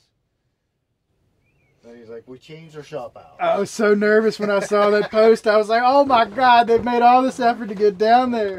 And they close on Friday starting this week. No, it's starting next week, I guess. Or this coming No, week. I mean, it's technically they were closing. Oh, okay. He was running some errands and met us there at the shop. We sat down for a little bit. And, you know. That's going to really affect my trips down there because reflected. every time I've been down there, it's usually been like I'll take Friday off of work and just ease on down there first thing in the morning and hang out with them. We'll usually go to like lunch or something with the crew, and it's so like everybody in that staff is such a legit down to earth good person. It's very refreshing. Yeah. Every time I hang out with them, I kind of feel rejuvenated. You know? And it's, He does have a certain energy about him. Yeah, he's definitely got energy. Yep. and the wheels are always turning as Oh, you're yeah. talking. Oh yeah. And I enjoy that. I like, very good company, very good people. Well, one of the things I was kind of leading into with that was like, if you ever want to get to be a pro staffer, and keep in mind that means promotional staff. Right. It means promotional. Everybody thinks it means professional, but that is not the case. It stands for promotional, which means you're going to promote this brand or this piece of equipment. But if you're going to do that as a person, I've always been in the mindset of I'm going to use this gear no matter what. This is the gear I found that I like, that I love. This I cannot do without. That's the only type of gear I will be promoting or promotional staff for, or really even using. Like, and that's the reality, is I'm going to use the gear I'm going to use. If that company wants to hop on board with some of the shenanigans I've got going on, awesome. If not, cool. I'm still going to promote them because I love the gear. Yeah. Like, and I think that's what a lot of folks getting into the industry and trying to kind of build are kind of missing out on. It's not about, you have to believe what you're selling. Yes. You know what I mean? I can't sit here and tell you it's 1 a.m. right now. It's not, clearly. But if I'm sitting there trying to tell you I use this brand of rod and this brand of hook, but you always see me with something slightly different on, what's going on there? Like, I'm not going to take a promotional spot if I don't believe in the product or the company or the brand. There's a lot of, we're very big into social media marketing because we create real, well, my wife does on her end with videography and photography. She's made some really good stuff from really big companies. And it's cool to watch them do a promotion or a commercial. Doesn't have her signature or anything. Yeah. But I watched her develop this whole thing. But there's a lot of work that it involves with really promoting these, and people think it's simple. And in theory it is, but it's the effort and the follow through that really.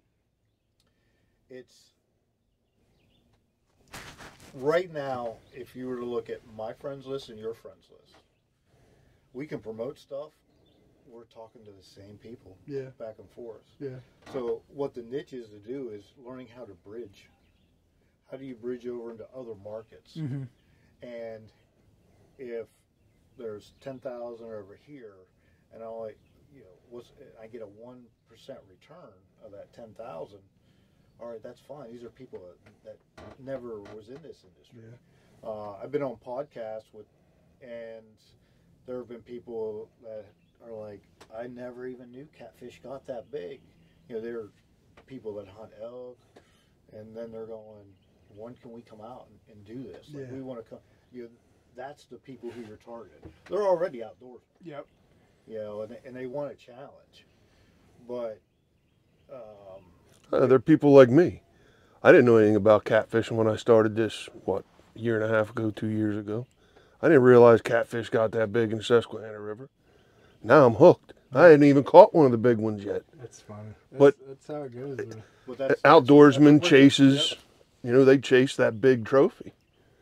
It's no different than an elk guy or a whitetail guy or a turkey guy. Big Anything. giant buck. Yeah. I mean, and that's, I guess that's the reason I migrated from the Bay to here, Because the bay's an hour and 15, 20-minute drive for me, and then you got to drive across the bay and do whatever, for the day of the fishing.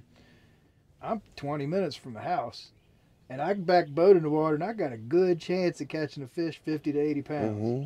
That was pretty easy sell. Like, the fuel itself will sell that one. But the chase or the opportunity for that trophy fish that drove me to this. I think it really is.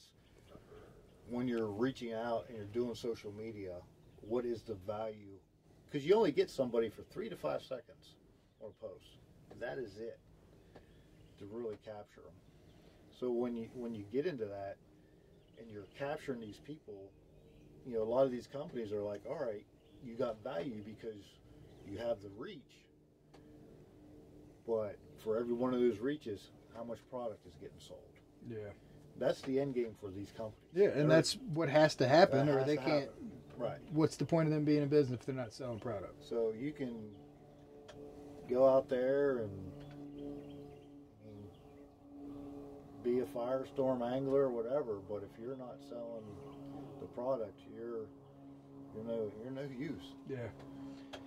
I feel like social media definitely is one of those things that, I've got a few different platforms, and they've benefited me a little bit, but the consistency and the being able to post and being able to edit and have different reels and different TikToks and then different YouTube videos, long form videos, short form, shorts, like there is so much content just pounding every single person that opens up their social media accounts every single day. It's definitely the consistency, I think, is what drives you to break through more than the one or two kind of awesome videos that, like, some of my personal favorite videos that I've put out got like 7 views. You know what I mean? Like, it's like, man, what's going on with this one? This kind of like, and I've gotten to the point, especially with doing the podcast and some of the tournament stuff, I've switched to using AI and ChatGPT for a lot of my posts with my keywords and tag words and taglines and all that kind of stuff. It supposedly makes them better. Like, it kind of gets them out. It maybe ChatGPT understands the algorithm that Facebook and YouTube and TikTok and all them others use, because humans don't understand those algorithms yet. We have not quite figured that out. But we know we need to use them. And I don't know, like I would love to be able to fish for a living, or to, just make social media content and do all this stuff, but I am absolutely terrified to leave my guaranteed 40-hour-a-week job with benefits and PTO and 401k to try it. Right. So I'm probably, I'm doing what I can do with the space I have allotted, kind of thing. We're going to be doing a little bit more boat stuff since last year was a trial phase. Put out some more products on social media. Maybe do some live stuff. Don't know. We'll see what happens. There's a lot of variables there. But we'll see what happens. But I find, for me, like people will say, well, you guys catch really nice fish. No, you see on social media when I post a picture of a nice fish. You didn't see me on the days where we're. You didn't see the 12 days in between that I didn't post nothing. And I'm trying to find a fish in order to post.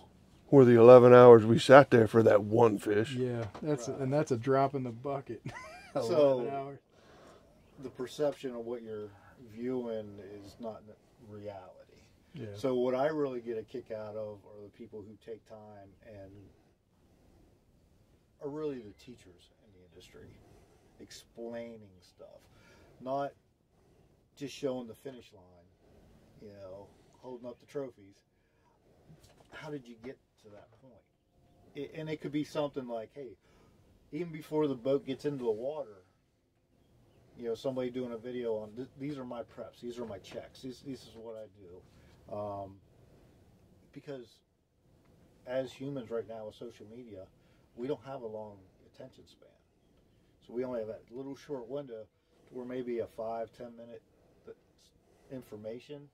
Hey, that was a good video. Look, it got all these views, and it was worthwhile, and you're making a difference and, you know, helping people learn and do things the way you do it, how you get success. I'm hoping this podcast kind of evolves into that.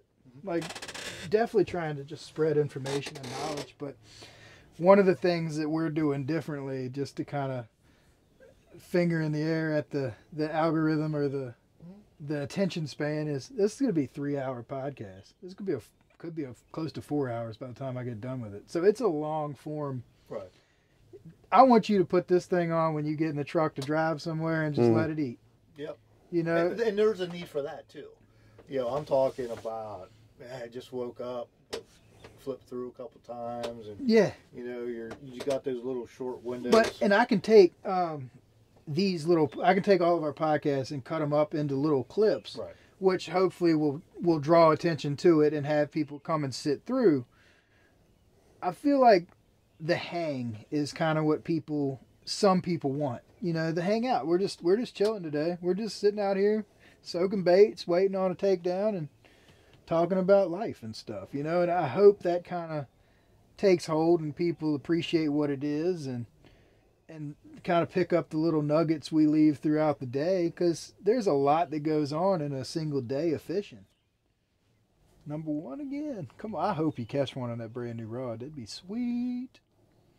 I'm not positive I've caught a fish on every one of these rods yet. But they're all the same, so I can't really tell, you know. The only one I know of is the one with the Squall 2. That's the only one but that's also the first one I got. The wife got me the Squall 2 for Christmas. And as soon as these official notice on the Hellcat Revenge dropped, I placed an order for one. And then I grabbed the other ones at CatCon when I was there. Yeah, I picked a bunch of the pens up a little while back. Bass Pro just did an amazing sale on them out of nowhere. Wish I'd have known. And like every Monday, club member, you get 10% off. Yeah, 10% military. I was well below. What was it? I think I was under $100 for each reel. Holy crap! Was there $120, $130 a piece now? Yeah. When I started buying the original Squalls with the gold on them, they were $80 a piece. $80, yeah. And they've gone up to like 110, 120 now. Well, Squalls 2 at Bass Pro, the regular price is, I think it's $149 or $169. Yeah, they're very expensive. Yeah, so. But it's a solid reel. It is. I love the platform. It's just one of those, it feels bulletproof. It is. And, you know, from all the stuff that we have, I have the pens. Now, when we're doing our trips, we're running Cast King reels, which they work. I get 30 pounds of drag on them. They're catching fish. Nothing wrong with them. I try to look a lot at price point for the stuff, because I'm trying to really create new people to the industry. Yeah, you're trying to give them a starter package or a way they can get in at the affordable level. And it's, you know, and you sit there and tell them, and they're like, oh yeah, what's the rod company? Well, it's Catch the Fever. You catch a state record, you know, they're going to write you a check for that one. You know, gets them a little pumped up. And well, I mean, if you look at the back of this rod rack, what's that, $2,500 sitting right there, give or take? Yeah. Give or take. That's pretty intimidating. It is. What nobody understands is I would buy one at a time. Right. Every paycheck I'd get, I'd buy a reel. I'd piece it together. I'd run a charter, I'd buy a reel and pay to repair the boat and put fuel in it. Now you know I've spent more than I made. And you can look at like Marketplace, because people were switching industry. Yep. In the industry of catfishing, you got the Ford Chevy debate, or they got Keeping Up with the Joneses. Their buddy got this, and they want to switch over to this, or they're dumping their bundle, and they might be faded, but they still work. Catch fish. They still catch fish, and it gets you fishing. So I'm going to end up having two separate lines. I'll have, you know, my pens and my catch the fever revenges, you know, for myself. But then I'll have my other catch the fever Hellcats and my Cast Kings and be like, look, you can do this. But I think if somebody catches a state record on our boat this year and it's like a vetter something, they can take the rod with them. Yeah. Like, I'm like, look, if you're just doing this and you put this on my boat and I got to, you know, we get to experience that. You can keep it. There's a rod. There's your keepsake. There you go. I already told Troy I don't think I'm gonna allow that to happen. I might throw them in the river. I'm just saying. Rick's made the comment once or twice. He'll cut the line. I'll cut the damn line if I ain't reeling it in. Well, I'm gonna cut the line. I want to see the fish, but that veteran might go swimming. It's so funny. We're all veterans on the boat. It's all. Free game. Yep, that's free game. Yeah, that day we caught that 96-pounder, Rick, like it was in a low current situation. It was kind of in like a barge pit area, and the fish laid the rod over. I put the hook in it, and as soon as I leaned into it, I felt the fish turn. Came straight at the boat. So I handed the rod to the client and kept reeling, and luckily for me, they'd done a bunch of bank fishing. Like that was their thing, is they always get together and fish off the piers and stuff like that around town. So she knew how to fish, you know what I mean? She knew how to handle rods. She knew what I was telling her when I was telling her. I said, all right, look, this fish is going to swim straight at the boat, and it's going to go under the boat. When the fish goes under the boat, bury that rod into the water and hold on. I said, and then as soon as you feel it turn back, reel on it and pull that rod back up. She listened just like I did, like I told her. As soon as she pulled that rod up, the fish surfaced in the net. Rick said, new boat record? I'm like, what do you mean? You weren't even in the boat when we caught the boat record. How do you know? Oh my God, new boat record. Like as he's heaving it over the side. That fish was so massive. I had 2 hands in its mouth, and you could have put 2 more hands next to me. And this is a blue cat. You're like clicking. Yeah, that's that noise Yeah. that that's that little tink noise. It lets you know there's a rod under pressure, under load. Yeah, it was funny when Leslie caught that 56. She wanted to go out, and we go up to our spot, call it Rocky Bottom, and we're setting up, and she wants to get some content company she's working with. So I get like a 36, I think it was. I'm like, ooh, this is my personal best. Second fish, like 15 minutes later, 42. I'm like, rock on. She's like, well, I got all the content I need, you know, the stuff. So I'm getting out of the gear and stuff, and she's like, well, the next one's mine. I'm like, all right, go ahead. I've Just already saying. caught 2 jumbos. Number 4 just goes down.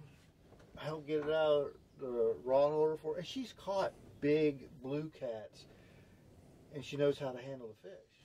So I know she's on a good fish. She's on the rear deck of the boat. I turn, put my hand on the net to pull it out of the holder. I hear a thump. I turn around and look, and she's on her knees. I'm like, That thing bulldogged her. I'm like, this ain't your first rodeo. I'm like, ride that thing. Like, get up, fight this thing. Oh, She man. gets up, takes her down again. And I'm like, all right, she's on her capstan rod or reel. I'm like, it's ripping 30 pounds of drag off this thing like it's nothing. But it wasn't fast rips. It was peeling it. zzz, as the fish was The moving. tail swipes, yeah. Yeah, and I'm just like, oh. You get my heart racing. So it comes, she gets to the side, but the fish was kind of like, all right, you caught me. I'm going to come in. You're going to take your pictures, and you're going to release me. Because it just kind of just gave up. So we got it to the side of the boat. I scooped it, and I did a little lift, and I saw the head, and I was like, oh, my. And I'm like, all right, 1, 2, 3, up and over. Boom, it hit the deck of the boat, and I'm like, the head, I'm just like, look at the size of the head of this thing. Look how big it was. And it was 56 pounds. It was like 56.9. We call it 56. But on the boat, but you would feel it, and it didn't have its strength back yet. Yeah, you know, because it just came off the spawn. Off the spawn, it had some squishiness to it. It didn't have that I'm Arnold Schwarzenegger. Yeah, he was just starting in the gym. And I'm just like, I told her, I said, if you would have caught that fish in October, Whew. I'm not saying it was a state record, it would have been close. That's awesome. Then after that, I don't even remember if we caught any more fish because I was just so amped up. I'm like, night's done. Like, Yeah. I got my PB Twice. And then she had to one up you. She had to one up, and I had the boat PB. Yeah, I'm like, all right, this is awesome. And then she blows it out of the water. Yeah, it's not often. Like it's been 3 years since I had the boat PB. Yeah, well, but I'm okay with that. Yeah. I get so tickled in just watching people. I do like to reel them in once in a while and catch fish, but just the excitement of being part of somebody catching their first catfish, and the people we took out last year. They're contacting me. Hey, can we go out during this time? I said, well, we'll see. We're going to take doobies out before we're going to take you, but nobody's going out. Let's go fish. Yeah, we've just got to lock down a date, and I'll come up there. My thing is, in this world, if it's scheduled, I'll make it happen. But if it's not on the schedule, it's in fantasy land. It's gonna happen one day. But that's something my boss has driven into. Take the time to schedule it, or you'll never have the time to do it. And so far, it's worked out. Call them the some days. Get done with your some days. Someday I'm gonna. Yeah, someday. Quit saying someday and go get it done. Let's go. You ain't gonna have some days. At some point, someday ain't gonna be there no more. Yeah, we just play that weather and get you up there on a. Yeah, give me a week or two notice and just text me and be like, "Yo, looking good. Come on." Well, when I send you the message and tell you I'm on the bait, not on the fish, I'm on the bait. Usually, if you say you're on the fish, you're a week behind. Yeah.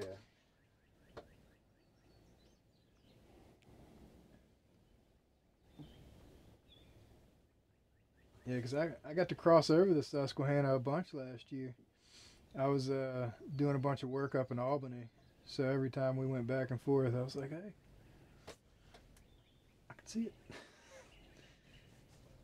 Yeah, there's a lot. You were crossing it way up north up there. Yeah, it was way. It It's felt just like skinny up there. Well, no, it felt like it was close to the mouth, as wide as it felt to me. Just up by Cooperstown. I have my mom's family is from Cooperstown, New York. Lake, I can't remember the name of the lake, is where the Susquehanna starts, is out of that lake up there by Cooperstown, New York. Oh, okay, up in New York. Mm-hmm. I was crossing it NPA though. Like I was on 95 or whatever when I was crossing it. It gets skinny up top there. It's just like a little stream, little creek. Dude, I remember as a kid, the first time I saw it, I was like, that ain't the Susquehanna River. But that's where it starts. Yeah, basically, once you pass New York City, you're just following the Hudson on up to Albany. Mm-hmm. I've seen the Hudson frozen over. Number one, come on. And I saw the Hudson frozen over the first time I ever saw the Hudson. I was negative 19 degrees in Albany for work. I took an Uber half a block. Luckily, I was with my engineer, so he's a little bit older guy and a little bit heavy set. He was like, "No, we ain't walking in this." So I support your decision, big man. We'll go. I'm going with you. You're the supervisor here. Yeah, I don't do cold no more. It's like my wife went up to Canada to hunt, getting her prep.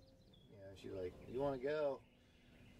I'm like, "Nope, I do not. It's negative 30 degrees up there right now." She's like, "Wow, how cold is it?" I was like, "When you step in snow and it talks back to you, it's cold. when you go to exit a home and there's frost on the doorknob inside the house, it's cold. When they've got an entire room in between their inside of their house to the outside of their house to damper the coolness, it's pretty freaking cold.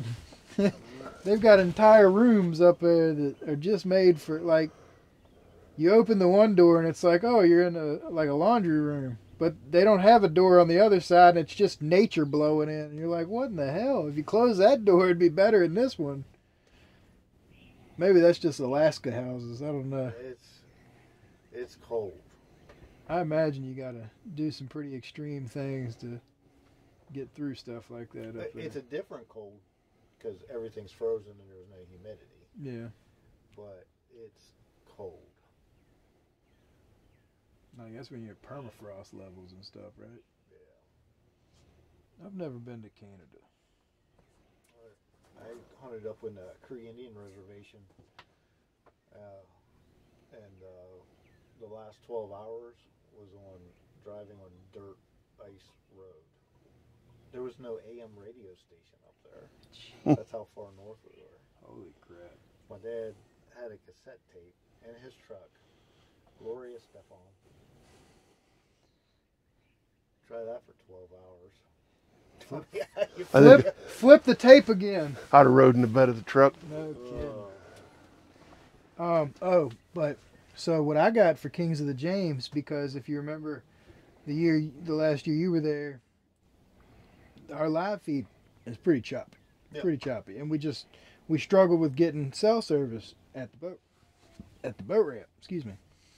And I actually linked up with Tyler Barnes from Four Reel Fishing and talked with him because he does a lot of the live feed stuff on his boat out in the river. Oh, he puts out a lot of good stuff. I was like, man, how do you get cell service everywhere you are to get enough signal to do a live feed consistently and actually in decent quality? He's got a cell signal booster. I think it's from Wilson Signal Booster. And I purchased one for Kings of the James. And if you notice, last year's live feed was crisp all the way through. And all that did was open the door for me to go hammer this year. I think this year Kings of the James is going to be next level. What tournaments should be like. We're going to be rivaling the FLW and the Major League Bass Fishing guys. I'm trying to bring catfish tournaments into the next level. Kicking and screaming. We've got a lot of guys on the catfish industry side that wants to grow and wants the sport itself to grow, but wanting it to grow and taking the steps to make it grow are two different things. And it takes action, not just people talking. It takes action, and that's a big thing. The King Cat Trail has a pretty cool setup with their trailer, and you've got the seats that you can sit in, and they've got their desks and their TVs, and it's a cool setup. And it currently is the better setup that I've kind of dealt with. The Megabucks team that they had that huge setup last year was awesome, where they drove the boats and trucks and everything through the building, had the way in and all that stuff. I've got a couple buddies that are going to be fishing it this year. We're not fishing. We're just going out to help George out. I've got a couple buddies that will be fishing it, and somehow I didn't allot the invitation. So I will be rooting for them out of spite. I want them to do well. I wish I was there with them. But with all that being said, we're just trying to up our game as best we can. We're going to have the big giant video wall. We're going to have a full production crew. We're going to have multiple cameras for multiple camera angles. And then the live feed is going to be able to, the live feed is going to have whatever the cameras have on it. So you're going to get a kind of a better look at everything. We're going to set it up a little bit differently this year as far as layout. Instead of having the stages back towards the parking lot, we're going to put the back towards the field, and then everybody will be in front of us. And then, I don't know, I really want to figure out how I can get 200 boats. That seems to be that's the number I want to achieve for whatever reason. I know the Ice Bowl itself has had over 200 boats. And I'm trying to figure out what the draw is to the Ice Bowl. Like, it's a fun event. It's a whole lot of good folks that come there. It's like the start of the year. Yeah, it's in January. It's really cold. It's usually miserable. I hate Kerr Lake, Bugs Island. I can't stand the daggone reservoir. I need current to fish. And I just feel like a fish out of water.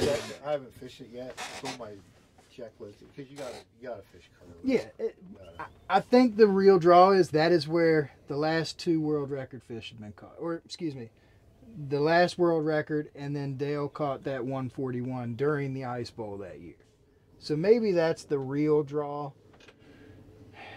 The format of it is kind of different because you've got North Carolina versus Virginia type deal, little heads up battle.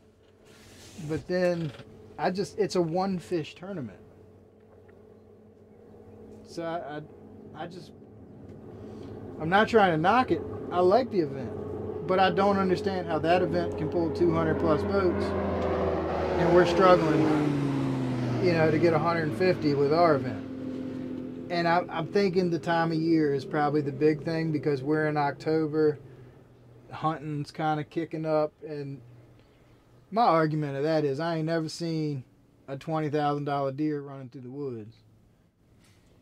But you got a very good opportunity to catch some $20,000 worth of fish.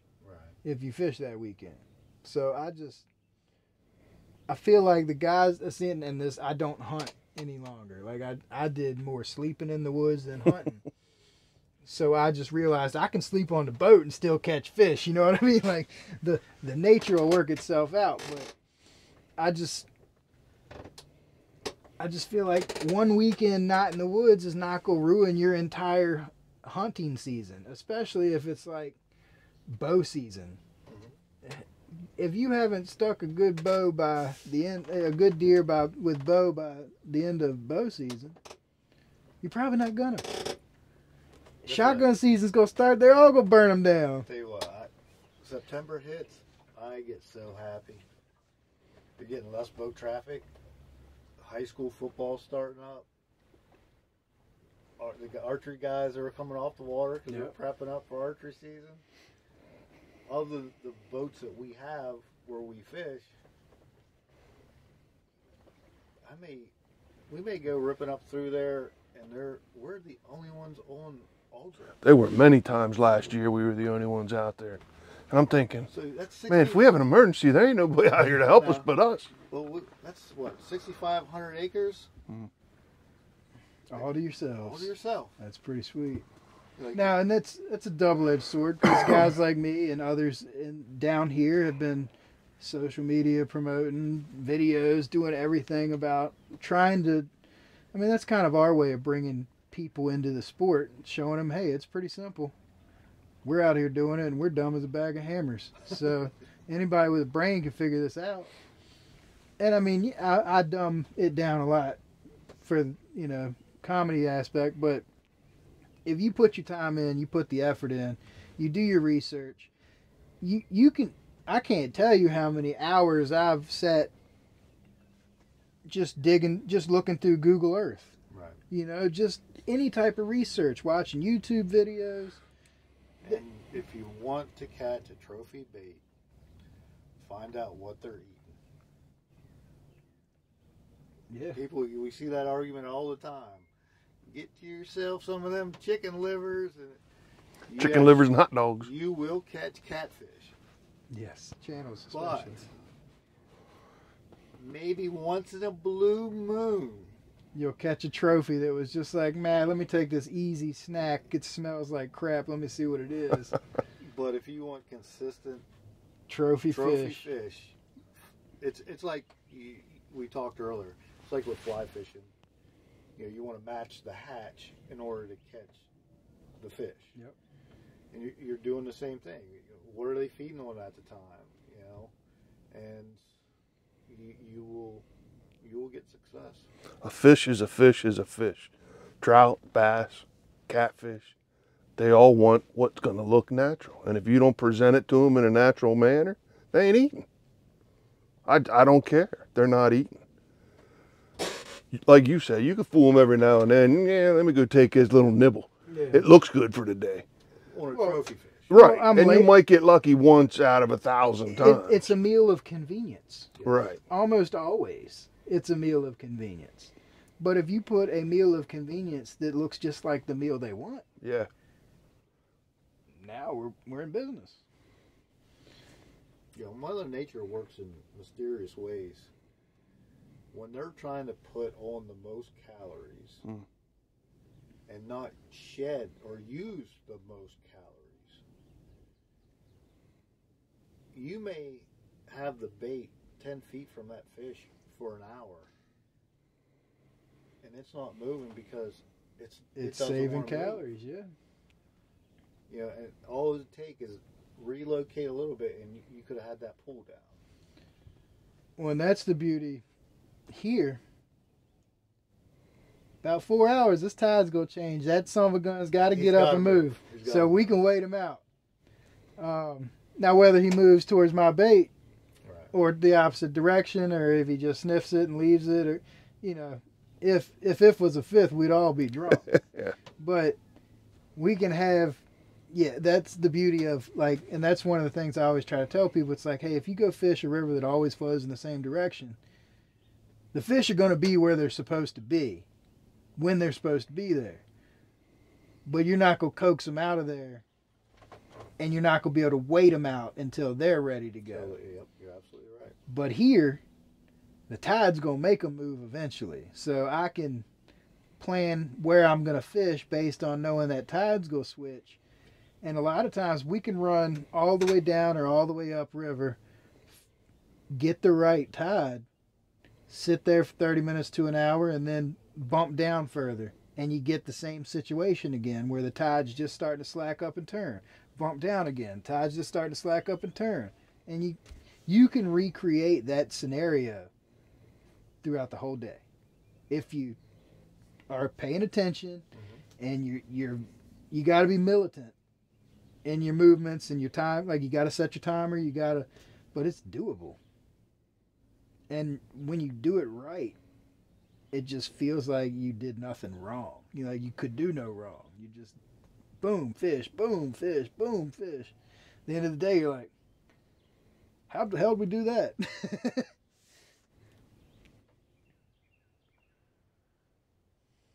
Well, how can anybody that wants to go fishing with y'all get in touch with y'all? What's a good forms of contact? They can go to website, Heroes Outdoor Therapy. Look us up. Social media, look us up. Shoot us a message that you're interested. You know, we'll be in touch. If you see our truck out and about, if you're local to Central PA area, yeah, just come over, talk to us, look us up on social media, and see what we do. Maybe it's not fishing that you want to do. Yeah, there's hunt. Y'all do hunts. We do some hunts, and our biggest goal is to get these guys and gals, veterans, get them off the couch and just enjoy the outdoors. And hopefully they have an experience.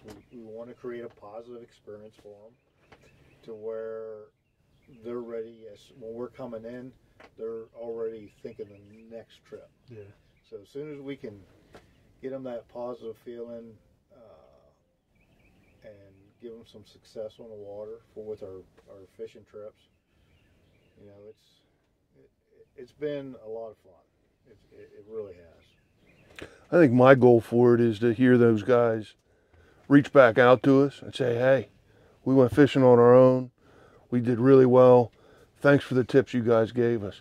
Because for me, it's more than us just taking them out once, twice. It's about them getting outside and bringing the outdoors to them to heal. That's what it's about. Yeah.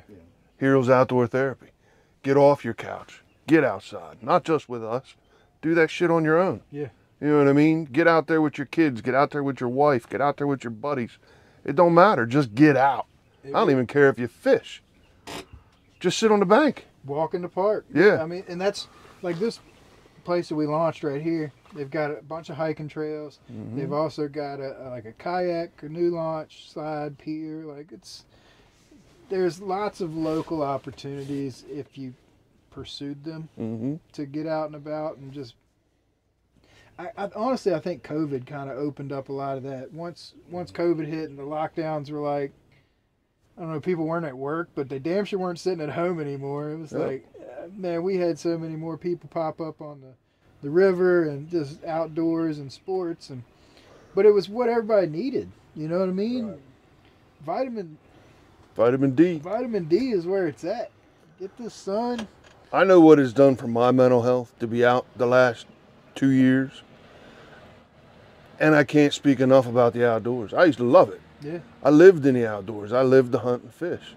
And then when my mental health took a shit, I isolated myself in my house. I didn't go nowhere, until I got forced to get out of my house by this guy sitting next to you, and got introduced to catfishing, and then really caught the bug. Now I'm trout fishing all the time. I hunted more this year than I've hunted in the past 5. You know what I mean? So everything just builds. Yeah. That's what this is about. That's what I want other veterans to get from me when I'm out on the boat. I want them to feel my energy and know that, listen, man, this is where I started too. You can get better. I mean, it's cool. Like, he's doing his stuff at his house, I'm doing my stuff. We're checking on each other, just friends, veterans, just what we do, and plus being part of the pod. Well, I'm sure y'all have bonded a bit since, and just kind of grown Yeah. together. But it's funny because getting him, how this started, he messaged me about your boy. It was my son, who's a Marine. He's like, my boy wants to get into catfishing, this, that. I think what rod to get or whatever. Yeah. Well, I was looking for guides if you knew anybody to take him out fishing. And I literally went down in the garage, grabbed 2 Hellcats, fully rigged up. I said, I'll be at your house, I'll show you how to rig these. Nice. And got them started. Your boy got his personal best. You didn't get a chance to go out until you started rigging. Till we went out with you. But what's cool now is, like, I'll get a hold of them. What are you doing? Just back to the house, catching bait. I'm like, that's right. That's right. That's the only reason I trout fish anymore. All them stock trout that don't taste good anyway.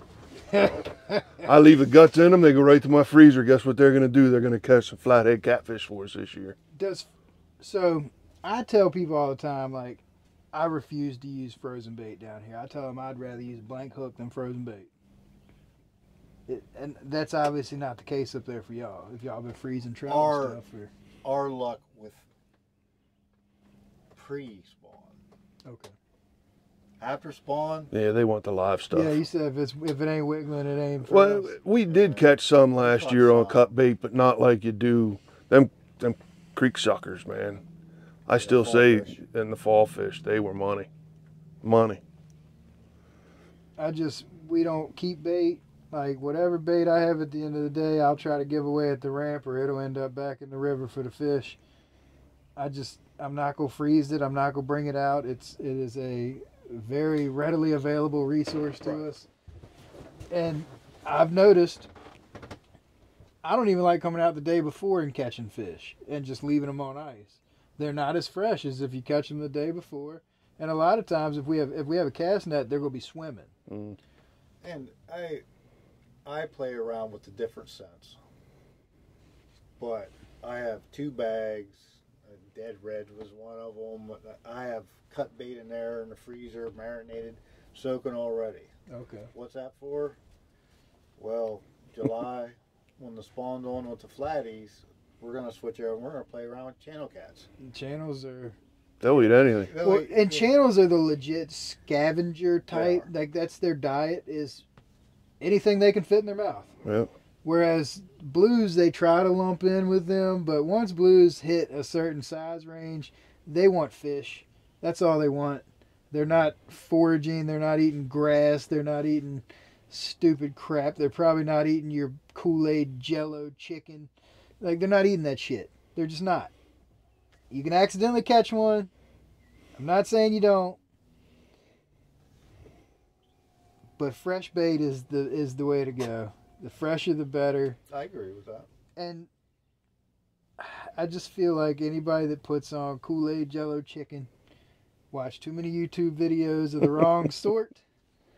And if all you're going for is eaters and small fish, get to it. Get them down.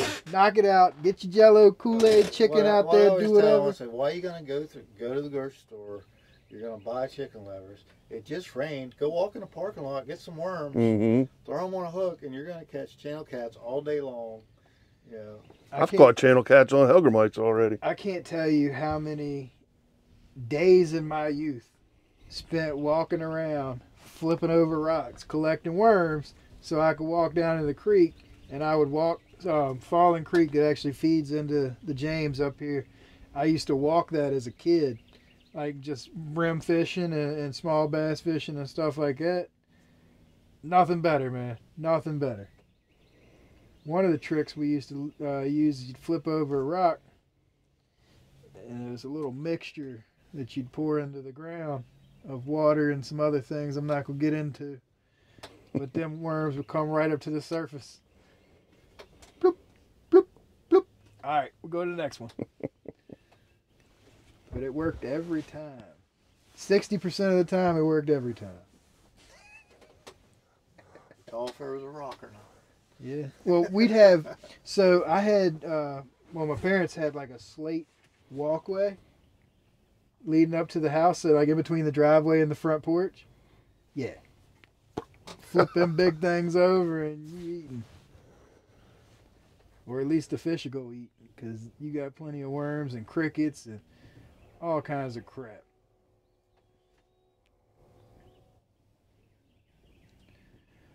Well, I think we might go try one more spot, but I got a good bet that we probably have more than enough content for the podcast. So I think we could probably call it a day on that and see if we can go find one more fish somewhere, or a good fish somewhere. But thank y'all for watching. Hope y'all enjoyed. Please like, subscribe, share, all that fun stuff. Reach out to us, comment below. Let us know if there's anybody you want to see out here and hanging out with us. Let us know if there's any kind of questions or stuff that y'all come up with. I'll check the comments throughout the next couple weeks and try to get back and answer any questions. Make sure to reach out to Troy, and if you're a veteran and you want to go hunting or fishing, reach out to Troy and Heroes Outdoor Therapy, and they'll get you squared away and get you out there. It really is a passion for these guys. If you couldn't tell already, they love it. And they'll get you out there, and worst case, you're going to have fun. Best case, you're going to have fun and a new giant fish to take a picture with. So, or a new addiction. Yes, definitely going to end up with a new addiction, so careful there. I don't think they had DARE class for fishing, did they? They got to be so disappointed in us by now. Either way, thank y'all so much for watching. Thank you for your time. I hope y'all enjoyed. Catch the fever, ladies and gents.